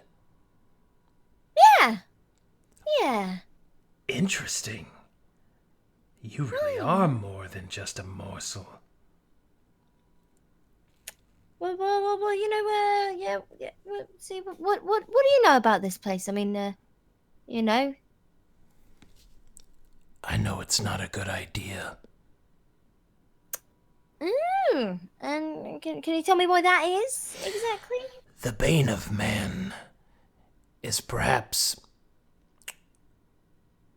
how to explain? Do you know of the Elven Empire and their disdain for the shorter-lived races? Oh yeah, no, I travel with an elf. He's a bit of a grumpy gut sometimes, but we like him anyway. Well, at least I do. I think he's all right. Well, I'm sure that he is. But in the times past, the Scarab Lords were the magocracy that assisted the Emperor in ruling over the lands. You see, the Bane of Man is the elf who more than any in history has held more hatred for humans. Well, I gotta do what I've gotta do, haven't I? I'm not gonna just abandon a mission and, not complete it. Well, that's comforting to see that you keep your word so in high regard. But why? Why do you go there? Do you seek to unleash him? Surely not. At this point, I think I'm feeling a little bit cocky. Maybe I am. I guess you'll just have to wait and find out. I suppose that I will. When you are done with that, you shall go here. Okay. How will, let's say I do this whole binding thing. How will I know to, how will I contact you? I'll be watching. A little creepy, but all right. Would you prefer I watched more closely? No. Watch from the shadows. If that's how you do it, yeah, nah. I don't think we should mention this to the others, honestly. Your elven friend has heard every word. Oh, that's all right. I was just saying how much I liked him, weren't I? Yeah, I'll just step out of the tent at that point. No point hiding it. Hey, Glathiel, I've made a new friend. I've heard. Friend? Is that what I am? How quaint. I'm just gonna stroll right up to them. We're not seeking to unleash the Bane of Men. We need to do a far simpler task. Such as? We just need to kill the archaeologist in charge of it. Oh. Well, that's not as exciting. It's not as exciting, but it is much faster. So I propose we get on the way with fulfilling your mission, and you have your little friends take care of the archaeologist. Saves us time and we can get to your more important matters. Ooh. An interesting proposal. I cannot, however. I may not venture towards the lands of the Scarab Lords. Magic and all of that.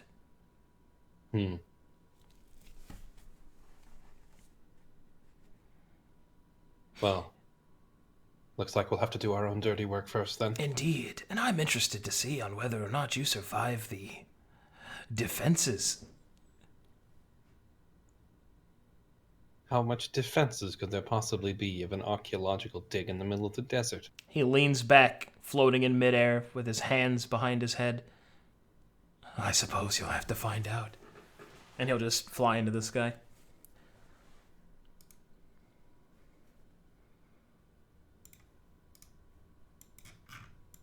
Huh.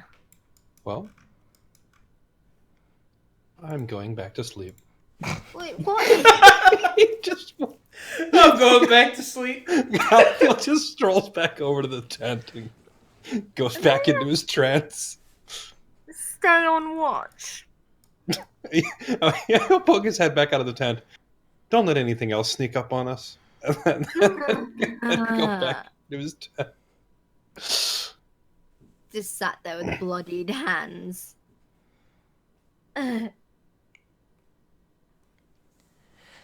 Next watch. Oh, is it my Yeah, so turn to after a few hours of being in a trance, Galithil comes out and says, "I'll be good for the next day or so. Get some sleep, human." Oh, thank goodness. And You curl know- up in a ball. The Wendigo did state that he couldn't go towards the tomb of the Scarab King because of some sort of magic. So if you are really that worried about him, you could always just stay here when we're done. He can't follow you. Huh. Yeah, but I don't know, we have stuff to do. We have places to be, you know? I'm gonna go to bed now. I'm gonna Batman vanish, and Galithil's gonna keep watch, but he's gonna do so like while stealthed, basically up on this rock overlooking the camp, as opposed to just sitting there in the middle of the camp, because he's a little more paranoid. Got it. All right, Greta. As you drift off to sleep, the taint of the Wendigo fills your mind, and you have horrible nightmares of consuming your friends in a vicious and dark hunger. Nice, a blessing. But something else happens. Oh. Brog. Nyang. Once more, you feel the presence of your lord. Huh? You step out into the night of the dreamscape. You could see all around you the sleeping denizens of Mogital, very few as they are. There are shadows in the living realm that drift and walk. But in the darkness of the dream realm, there are other dangers as well. But what catches your attention is that a nightmare forms of one of your companions. Would you like to investigate? Oh, absolutely. As you dreamwalk into the nightmare that Greta is suffering from, you can see the various acts that she's doing, the horror, the shame, the innermost thoughts splayed out in the dream. You see everything, Brog. Her wants, her fears. All is made clear. As you walk within her nightmares, you detect something else. A taint, a darkness. Not the darkness of your master, but another kind. The curse of the Wendigo. Small, but a seed compared to what the blooming flower can become. But something that the Wendigo did not count on. For this is a curse of the mind, formed from one's desires corrupted, and desires live within the dream. So, you have a choice, Brog. You can choose to manipulate this seed. You can remove the curse. You can agitate the curse and make it worse. Or you can manipulate it to some other degree. What would you like to do? Brog, in his, let's say, blind following of his dear lord of nightmares, would find this to be an intruder in his lord's domain, and he would certainly attempt to destroy it. Very well. You grasp the seed as it pollutes Greta's dreams with nightmares. You grasp the seed within your dreamed claws and tear it free from her mind. Greta's sleep returns to a peaceful din as you see that her dream turns to something else. Not a nightmare, but a pleasant one. She sits with friends whose faces are not given, shouting, drinking, feasting. There are hand slaps, back slaps, and smiles. And Greta is happy. For now. You hold the seed in your hand and crush it, destroying it. The curse is gone. You feel a bit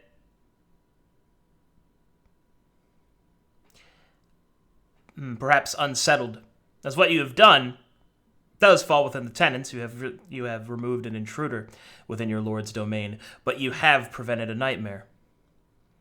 Conflicted. But then you sense another presence.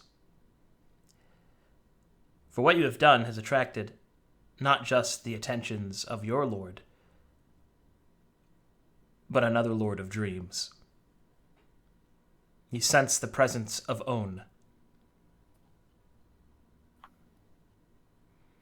Oh, hey, brother. The whispers echo, and they take the form of your brother Iridan.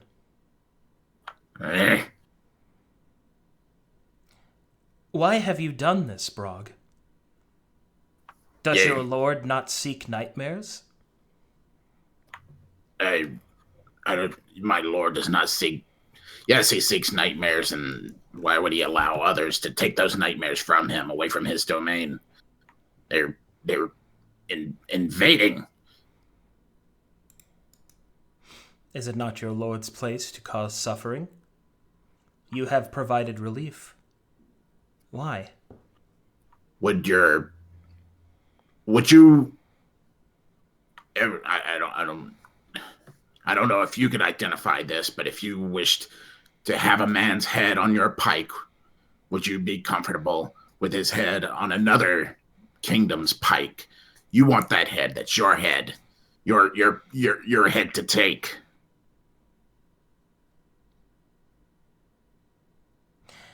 just like she is yours to torment and no one else's? She belongs to Woad. We all our sleeping minds belong to Woad, and if he deems it necessary for me to be the vessel for that torment, then so shall it be. But I will not allow some outsider, unless it is you, my lord, of course. Your reverence for me is respectful to your lord. My brother and I have an understanding of the dreams. I find it curious that in your service of him, you but serve me as well. I think perhaps that there is more to you than perhaps you know. I'm pretty messed up. What you have done is a kindness.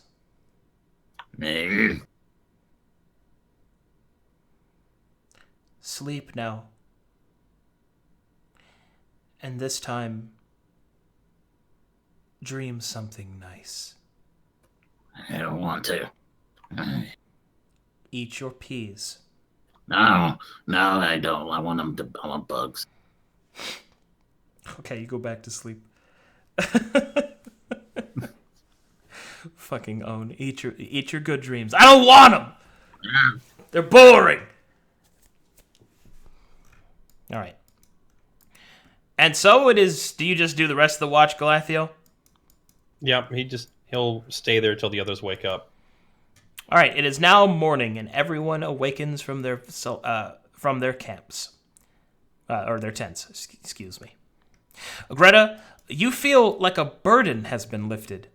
The coin is still there. The blood map is still there, but you feel better about it. The sun is a little bit brighter, and you feel more hopeful. So much so that there is a smile on your face, and you seem to almost beam with light. Oh. Brog gets indigestion. Nice. I hope we all had good nightmares. Ooh, do I heal, by the way? Am I Yeah. Is it full health? I mean, Yes. I think it was 10. Which is good, because that means you may not die when I stab you when you come out of the tent. Oh. Morning, Galathiel. He immediately sticks you, or he immediately, like, slaps you with that square of flesh. He just, like, as you come out, he just, like, slaps you in the face with it and sticks it in your face. And then walks off without saying anything. Like in the middle of the night watch, he looks down. Is that a... No, I figure he would have found it in his tent when he took his robes and stuff off and went into his meditation and all that. And then when he went to get redressed afterwards, would definitely notice this thing hanging off of his clothes and smelling nasty. He didn't slap her then because, a Wendigo thing just happened. It's like, I'll slap her in the morning. Yeah, he's like, I'm not going to walk out and slap her with the Wendigo standing there. You hold up a finger to the Wendigo. Hold on, all your shit can wait, and you just start slapping her. He wouldn't have seen it yet because he walked out, would have had that conversation, gone back into the tent, gone back to sleep, and then like when his watch was over, is getting dressed. At that point, there's no way he's gonna miss it when he's getting his clothes back on. I see. Oh, so you just came out to me in this Wendigo Lord and just in your dim jams. Yes, he walked out there just wearing. He walked his out elven there just, pajamas. He walked out there wearing. I mean, he would walk out there just wearing his pants and then just like a white sleeveless undershirt or whatever, freezing in the middle of the desert with the rest of his armor and stuff inside the tent. His boxer shorts say "juicy" on the back. Yes. Oh man. Are we not going to talk about what happened last night? I should know. He slaps her hard too. Do I need to make an attack roll? Wait, Oh my god. If you mean to do damage, yes.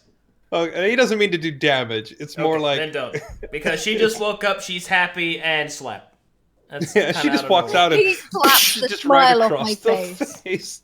Just stop being happy. Stop being happy! Sticks you with that thing. Wait, what happened? What happened last night? Did I miss something? Ow! Ah. Yeah, I mean, yeah, no, yeah, look.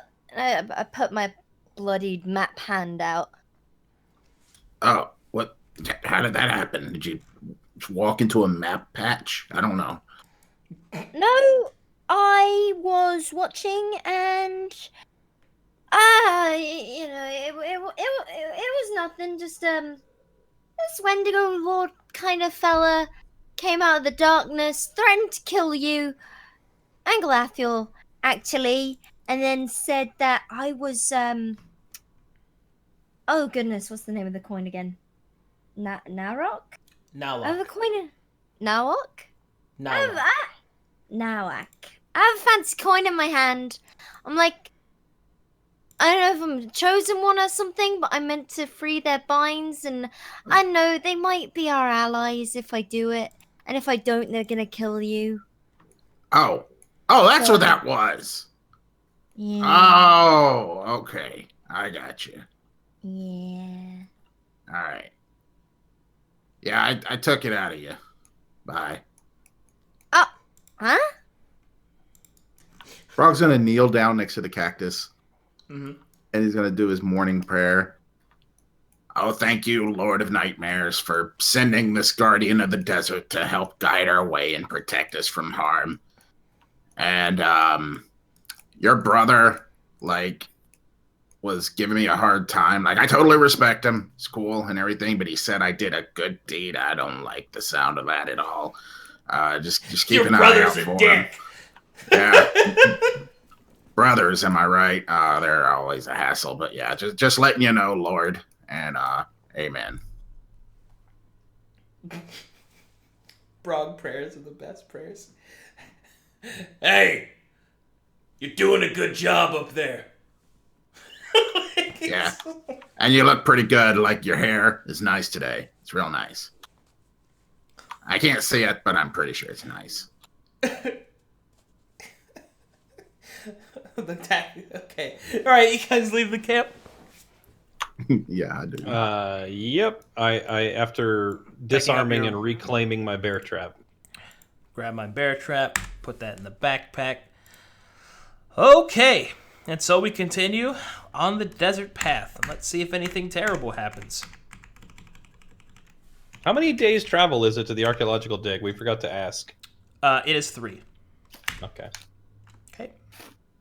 That's good. That's fine. We already did the Wendigo encounter, so there's very little chance of anything actually happening. And the 3rd day of travel, nothing happens. So that means we're going to pick up in front of some things. Oh, So, at some point, Yalathiel's going to stop Greta and ask her, so, you don't... Did Brog remove all trace of the Wendigo's influence from you? I don't know. I mean, I'm not worried about it so much anymore. Yeah, it was just like something was in the inner dreams, and I got rid of it. Like, I don't know if that's what, the Wendigo left with her, but I took something and got rid of it. Why is this still on my hand then? I mean, And it just could have been like a Trojan horse. I don't know. I don't know what Trojans are, but it was one of those. I don't know what Trojans are. It's like, hey, here's a map. Oh, and I'm going to put in my seed in your belly or whatever. That's what I'm doing. Wow! What the fuck, dude? It's an evil god or whatever. They do that sort of thing. No, it's just fucking Ronnie, dude. So, okay. I'm not clear, because like the Wendigo marked her hand and gave her a mission and all that, and then Okay, well, Brog ripped it out. So does like the mark on her hand and such stay there? Did it change? Well, I'll go back over what the Wendigo actually said. The reason that it was going to convince her to do that is, first, because it would have killed all of her friends if she didn't. But That being said, she also, when she started saying that she was going to use it, he said that even if you cut it off, your soul has been marked. So he was referring to her marked soul. Gotcha. So Brog essentially unmarked it. That is correct. Okay. Please don't cut my hand off. So now we just cut your hand off, and we're good. We're golden. Yeah. One hand. Galafil's approaching with his rapier. Good old I need one. to Wait, you're examine gonna your cut it off hand. with a rapier? I Holy need to shit. examine your hand. That's gonna take forever. Brog is licking his lips. He's just gonna have to stab it 8 times to remove it. You perforate it like a coupon and then tear it off. Yeah, it just like add perforations and then like fold it forwards and backwards until it snaps. Yeah. Oh my god. Oh. I can hear you guys. Well, All we right. weren't talking quietly. And so you travel and you come finally to your destination. The scene that greets you, however, is unsettling. Blood is smeared on the ancient stones. The sand is disturbed as 2 bodies lie cooking in the sun. And ahead, you can see the beginnings, just barely jutting out of the sand, of a pyramid. You know what's funny? Even when a pyramid is super buried, like just a little bit that's sticking out above the sand, it's also a pyramid. It's like a pyramid all the way down. It's pretty cool. Anyway, don't stab any of the dead guys. Okay. I'm gonna investigate this guy to see if he matches the description of our target. He does not. Well, I guess it couldn't have been that convenient. Check this guy. Neither is him. Well, I rummaged through however, their pockets. make me a heal check, everyone. he healed. Medicine? I'm sorry, medicine. It's medicine now.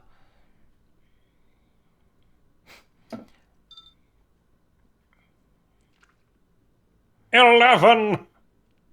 I just realized we totally forgot to buy healing potions while we were shopping back at the... Feels Yeah, bad.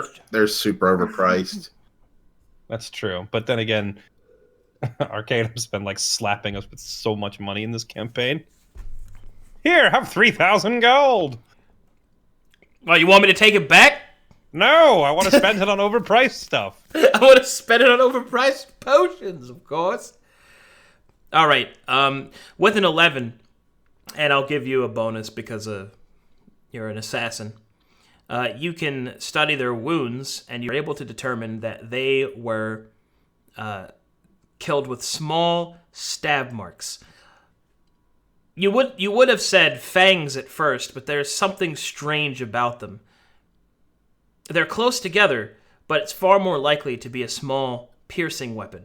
Oh, they tried to perforate them. Perhaps a sai, or some similar weapon.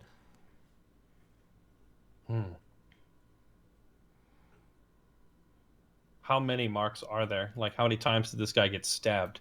The stabs were swift and efficient. No more than 2 marks on each body, and from the front. From the direction of the stab, it seems that these individuals may have been begging at the time, for there are no defensive wounds, there are no signs of combat. Their stance in the dust, where their blood sprayed onto the ground, matting the sand. You dare say they were kneeling, and they were stabbed from the front, so you're not really sure what else it could be other than begging. It wasn't an assassination or a fight. It was an execution. Dun, dun, dun. All right, let's go in. Actually, I'm rummaging through their pockets. Yeah, I'll check for identification or gold or anything else of note or value on I guess while he's searching the body on the left, I'll check the one on the right. As you search the bodies, they have no valuables on them. From what little you're able to find on them, you suspect that they were assistants of some kind, as they each of them carry blank paper, pens, and ink quills. But one of them does have something very interesting. they have a tome with a lock and key. But what strikes you, Galathiel, as you find it, is it has the symbol of the Bard's College on the front of it. A lock. How quaint. I'm gonna try and lockpick it. Okay. Bum, bum, bum.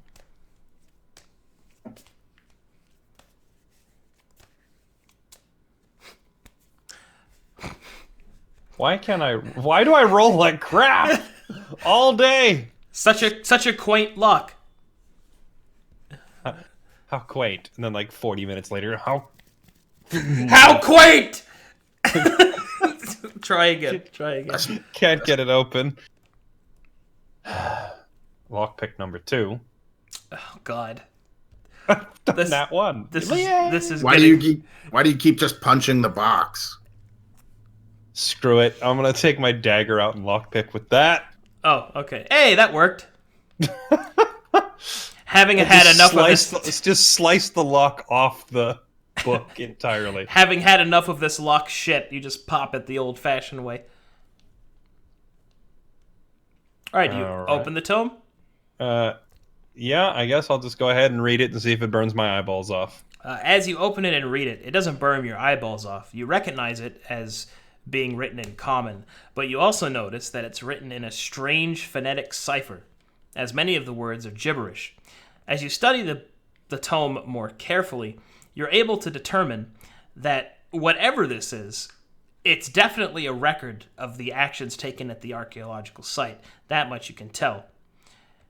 There is a symbol on the front that appears to be a fist holding a chain, and it is mentioned and drawn several times.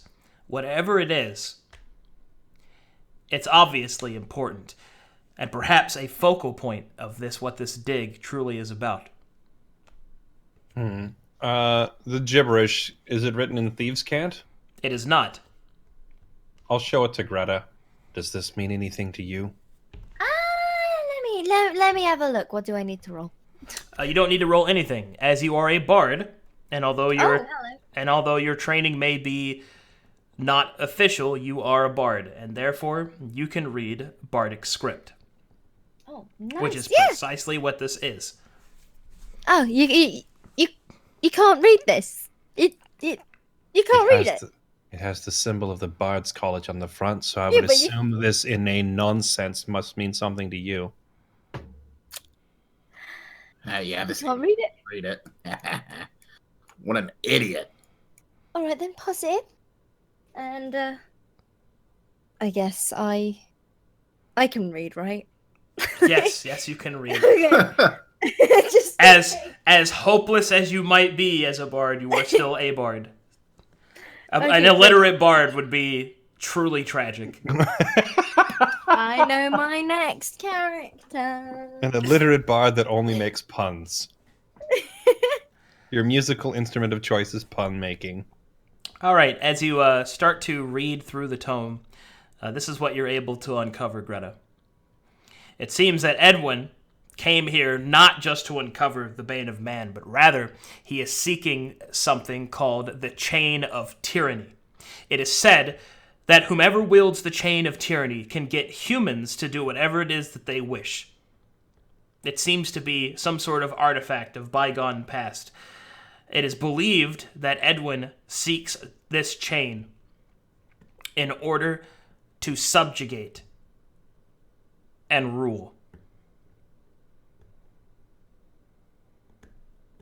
Huh.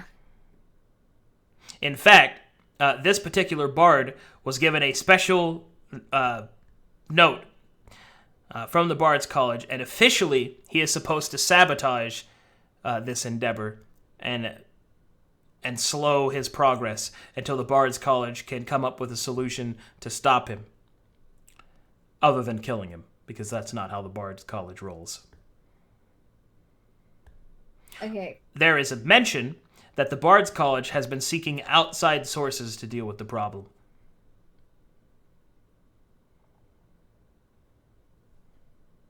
I'm gonna just assume I read this out loud and sort of look up at the others. So. They should have just called me. And then I'll just Oh, walk man. inside. I have to tell you, I just don't care. Well, it's the whole controlling humans thing. I don't feel comfortable going after that. I don't like the idea of that kind of stuff. It is You my know? distinct pleasure to not be a human. And I'll walk inside. I'm just gonna kill whatever I see. I mean, Or sneak inside, rather. I will sneak inside. My distinct pleasure. Just spit out that word. Chew it up a little bit. That's a quote from, what's it? C.S. Lewis's novel. That's what the mouse character says. It is my distinct pleasure then not to be a man when they tell him that no man can stand up to the nightmares. Feels good, man. Oh, we worked Brog into it. Kiwo, or excuse me, Greta, do you follow them? Reluctantly. I don't. I feel a little uneasy around these the dead humans. I feel kind of bad. I'm reluctantly gonna. Oh.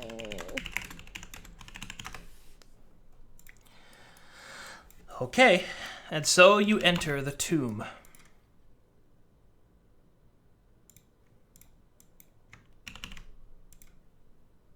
Voyage of the Dawn Treader. That's the one. I couldn't remember which book it was that had that character.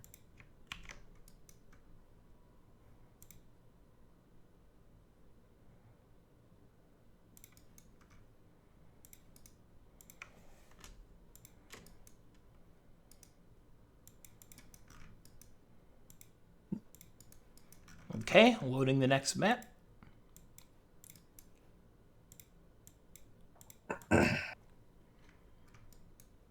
Oh gosh, now it's a proper dungeon crawl.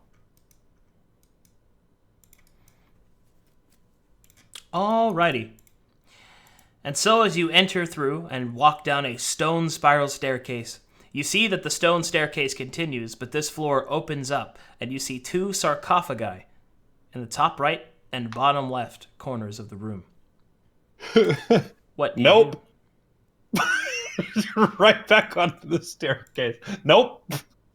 I'm going to attempt to discern the religion from the burial, the way it was buried. Okay.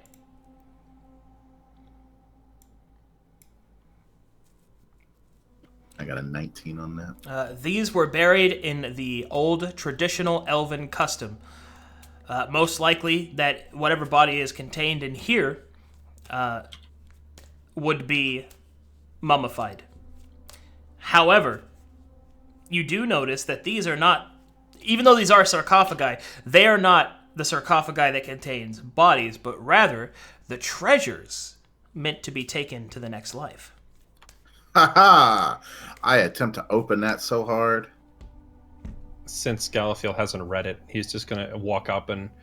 This will mark the first time in our entire adventure that he has willingly made physical contact with Brog. Just throwing that out there. Just throwing that out there. He puts a hand on his shoulder and kind of like pulls back from the thing and says, "Let sleeping dogs lie." No, it's not sleeping. There's treasure in there. This is not for bodies. This is a treasure box. He'll let go of him then. You're certain? I'm a freaking cleric. Of course I'm certain. This is how they... Look, we'll just open it. If it's a body, we'll close it, because I don't want to touch no dead elves. Oddly Right. offensive for some You're reason. as much of a cleric as I am a doctor, but go ahead and open it. Let's take a look. That's my strength check. That is not enough. This is a heavy ass lid. Also, you're not tall enough to reach it. Hey, elf, help me open it. If only we had a large wall of meat here to do If these only kinds we of had a- jobs. Big, strong dwarf. If only we had a wall of meat to assist. So what, strength check? Yep. What is my strength? -2! Alright, here we go. Oh God. And I'll attempt to do it with him this time. I'm kidding, my strength is 10, so let's go. Wink. All right, between the two of you, mostly Galathiel, you're able to raise up the stone lid enough to slowly drag it off the top.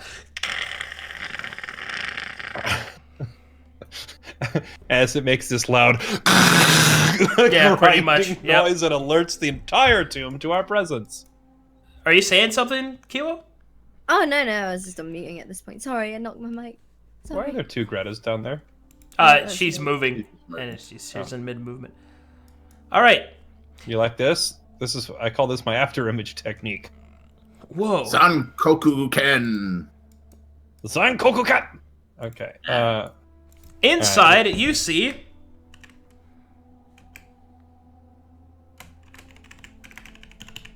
Let me mark this on the map so you remember which ones it is. You find fine, exquisite pottery. I don't want no dirty pots. You can have those. I'm gonna go over to the other, like, because I've just been watching them. I'm gonna go over to this one and try and open it myself. All right, make me a strength check. Oh, dear heavens, no. I'll help her. Okay. Well, Oh, do go ahead. Do No, I- you- Behold my big strong arm. Oh right, I can't reach it. Wait, I'm were not you helping anyway. starting on this one while we were still looking at the other one?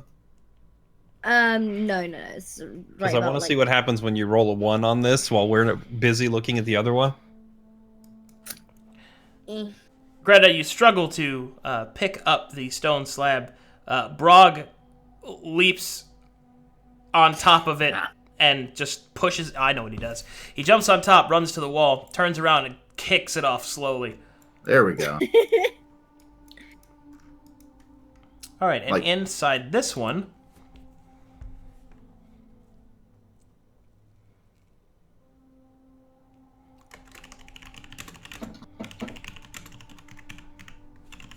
you find bottles of dried scarabs. Oh. Yeah, Brog scoops up as many of those as he can hold. And he eats one. Wait, so you open the bottle? Yes. Oh, dear heavens, no. If he starts opening it, what are you doing? I'm getting to the food. That's not food. Those are scarabs. That's what I just said. They eat flesh. They're dead. I'm gonna like walk close enough to kind of look at it and see if they're just like playing dead or if they're actually dead. I mean, they're dried up. You don't think they're alive. I'm gonna stand way back here while he does it, just in Yeah. case. Yeah, I'm opening this jar. All right, as you open the bottle, the scarabs shift, and you like pour one out into your hand so you can try to eat it. Do they look like they moved on their own or? No, they shifted as you opened it, meaning that Okay. air entered the bottle. All right. Yeah. I'm gonna pop one out. Try to. Okay, you pop out a scarab, toss it in your mouth, crunchy, crunch, crunch, crunch, crunch. It does not taste good. But you can't help but eat another one. Ooh. And another one. Oh my god, they're so good. If I finish the bottle, I guess I'll go for another bottle. As you finish the bottle... Okay.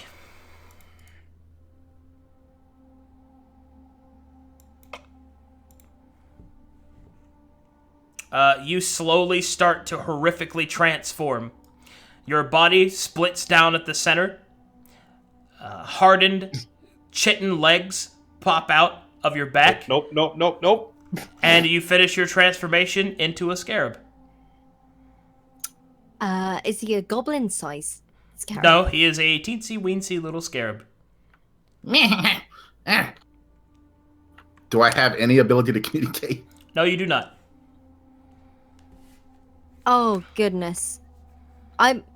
Hopefully I've been watching this whole thing so I don't try and stamp on him. Glacial? And this is why we don't eat things we find in cursed pyramids. What are we gonna do with him? Do I have a brain? Do I still recognize my comrades? Yeah. You are still Brog. You just can't talk, and you're an angry bug. I'm gonna crawl up on Kiwo and like hide. That's right. Right? As you crawl up her sleeve and into her like junk armor or whatever, you see that 2 cockroaches are already there. They have a small table and are playing cards. As you come in, they'll greet you and pull out a chair for you. I guess I'll just resign myself to my fate and take a chair with the cockroaches. I'll pick up one of the jars, toss it to her.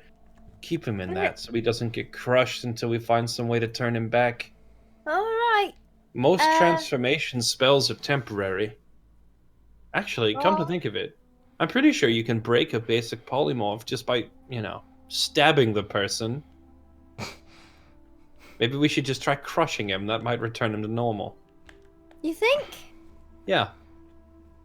Alright then, I guess I start shaking like a wet dog.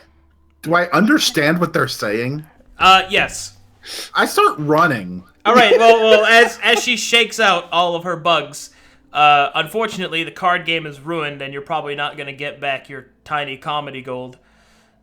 And you go flying out onto the ground.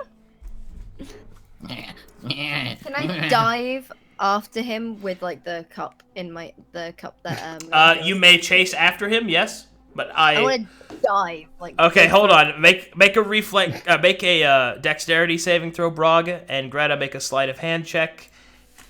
What are the dex stats of a scarab bug? He gets all his same stats. Oh, do you? I thought you took on new stats. No, you do, but in this case, he just takes his same stats. Oh, okay, gotcha. I was wondering if the bug might actually be faster than a goblin. All right, so you start chasing Brog around the. I have the Benny Hill theme playing right now. Yeah.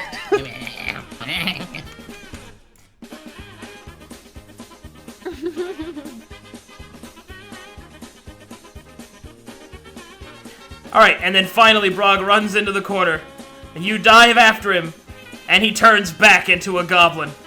Oh. Oh. And you slam directly into him.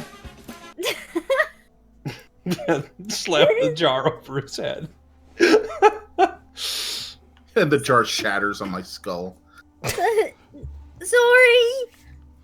It's just like an anime. What? How? Nothing. God. Get off me! Get off me! Okay. Get off me! I'm sorry. Get off me! Alright, so what was in here again? Oh, right, the scarabs. I don't want those. Ow! Actually, I want those! No, I'm gonna take if there's any scarabs left, I'm gonna take a bottle of them with me.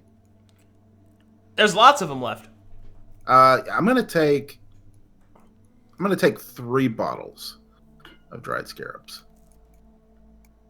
Well, there's only 3, so... Wonderful. Because that could be useful. Wow. Okay, Galathiel is standing on the stairs with his eyes like half closed as if he's trying to pretend he's not here watching this happen. Alright, down the stairs, let's go. Yeah, I want to descend the staircase. All right. As you descend the staircase, you see 2 more sarcophagi and an old ashen pile that was once a campfire.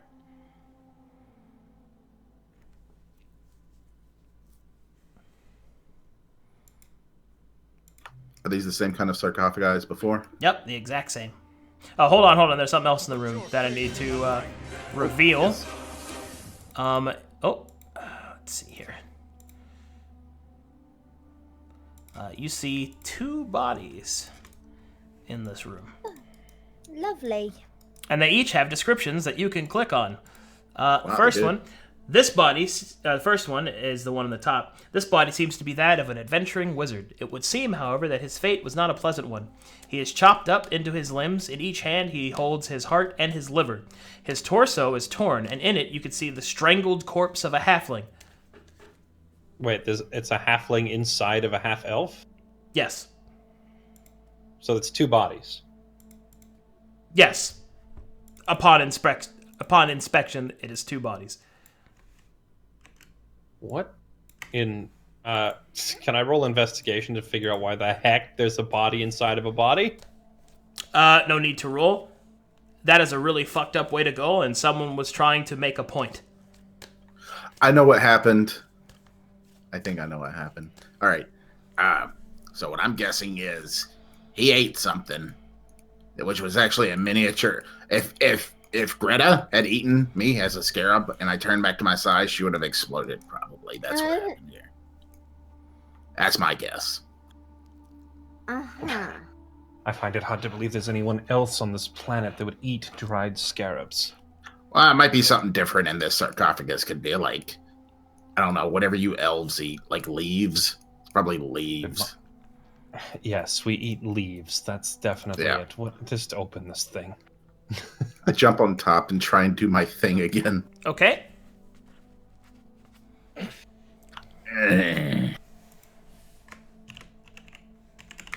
That one is empty. He already ate all the good scarabs. Oh, no, they taste garbage. Greta, the other man, is a warrior that seems to have been an adventurer whose story was cut short. He is covered in savage cuts, his armor is broken and useless, although his blade still shines. It would seem that he did not give up without a fight, as there are bloodstains that surround him.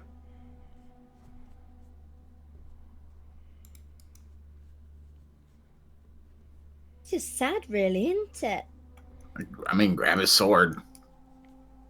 Just a human. Who cares? Yeah. I give you this. Humans are better than elves, so don't worry about that. I like them more. They're much more evil, you know what I mean? Elves are just idiots. All right. As you open this sarcophagus, inside of this one, you find...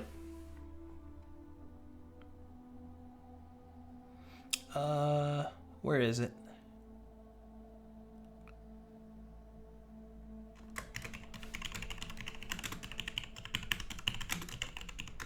Alchemically preserved wine. Hello. There are 3 jugs of wine in here. Oh.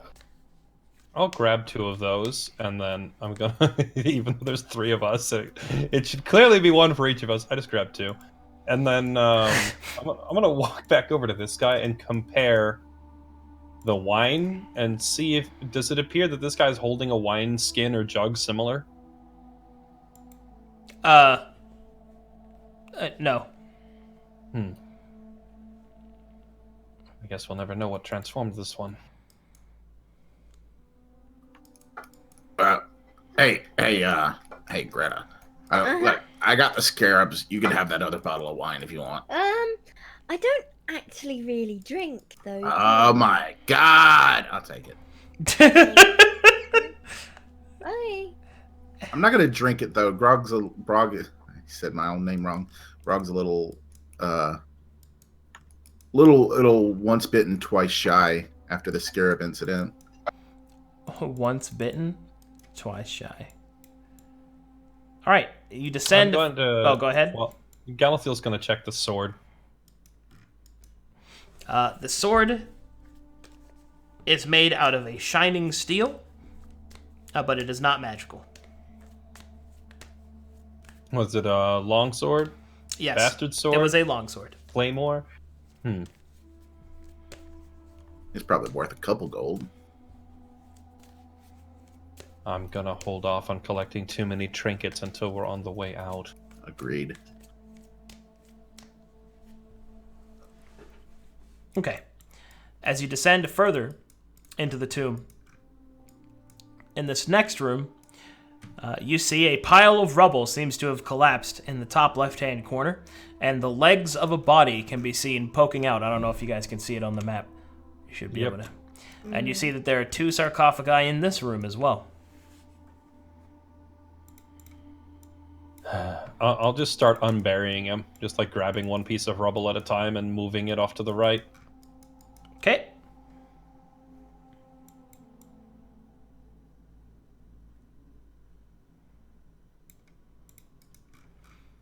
And what have we here? And I will investigate the body.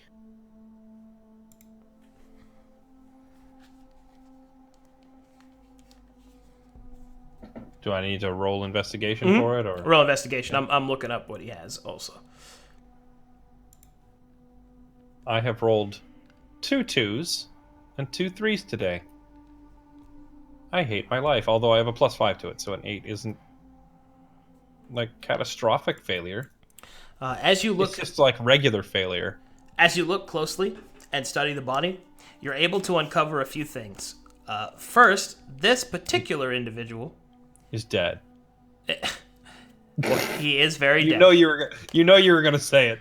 The first thing that you notice, more than anything else, is that he wasn't killed with attack wounds like the others were. No doubt he died by the rubble, but you do think that's interesting.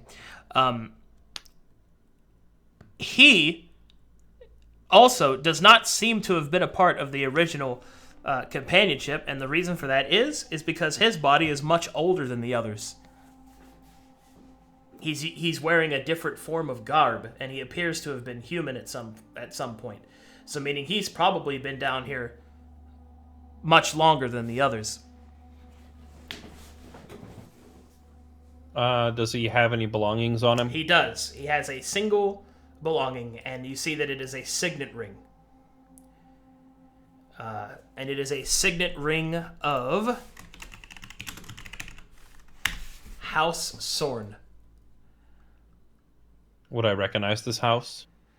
History check. Bum, bum, bum, bum. Boink.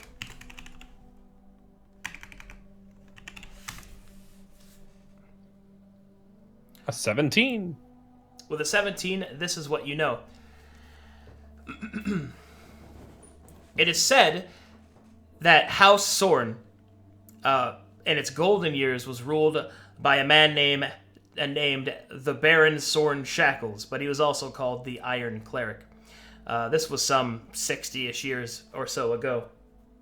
It is said that he died helping against a great cause, fighting against a great evil, specifically against the Scarab Lord known as the Starcaller.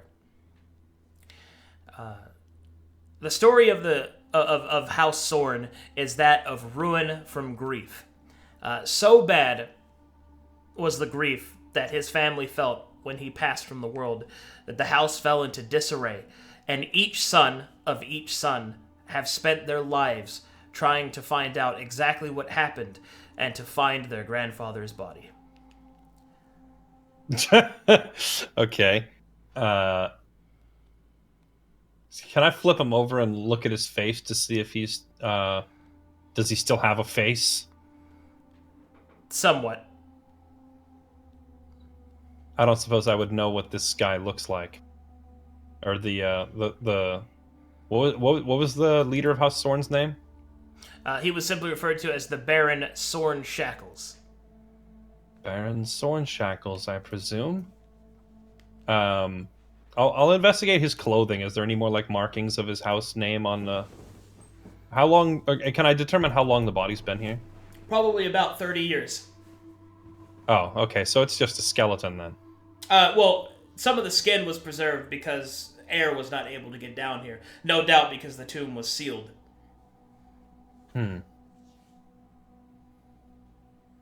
But no, it's very hard to recognize what he is because even desiccated, it's gonna look pretty bad. Well, I'll take the ring. Okay. And Probably just not really mention the rest of it. All right, and I think at that point, this is probably a good place to call because it's like 5 a.m. where Kiwo is. I'm so sorry. I'm so sorry. Yeah, besides, the next bit gets pretty intense, and I would really like to have all 4 players here before we go into the next area. Oh, is Forgrim gonna teleport up from the boat? I hope he falls down the stairs and into the scene.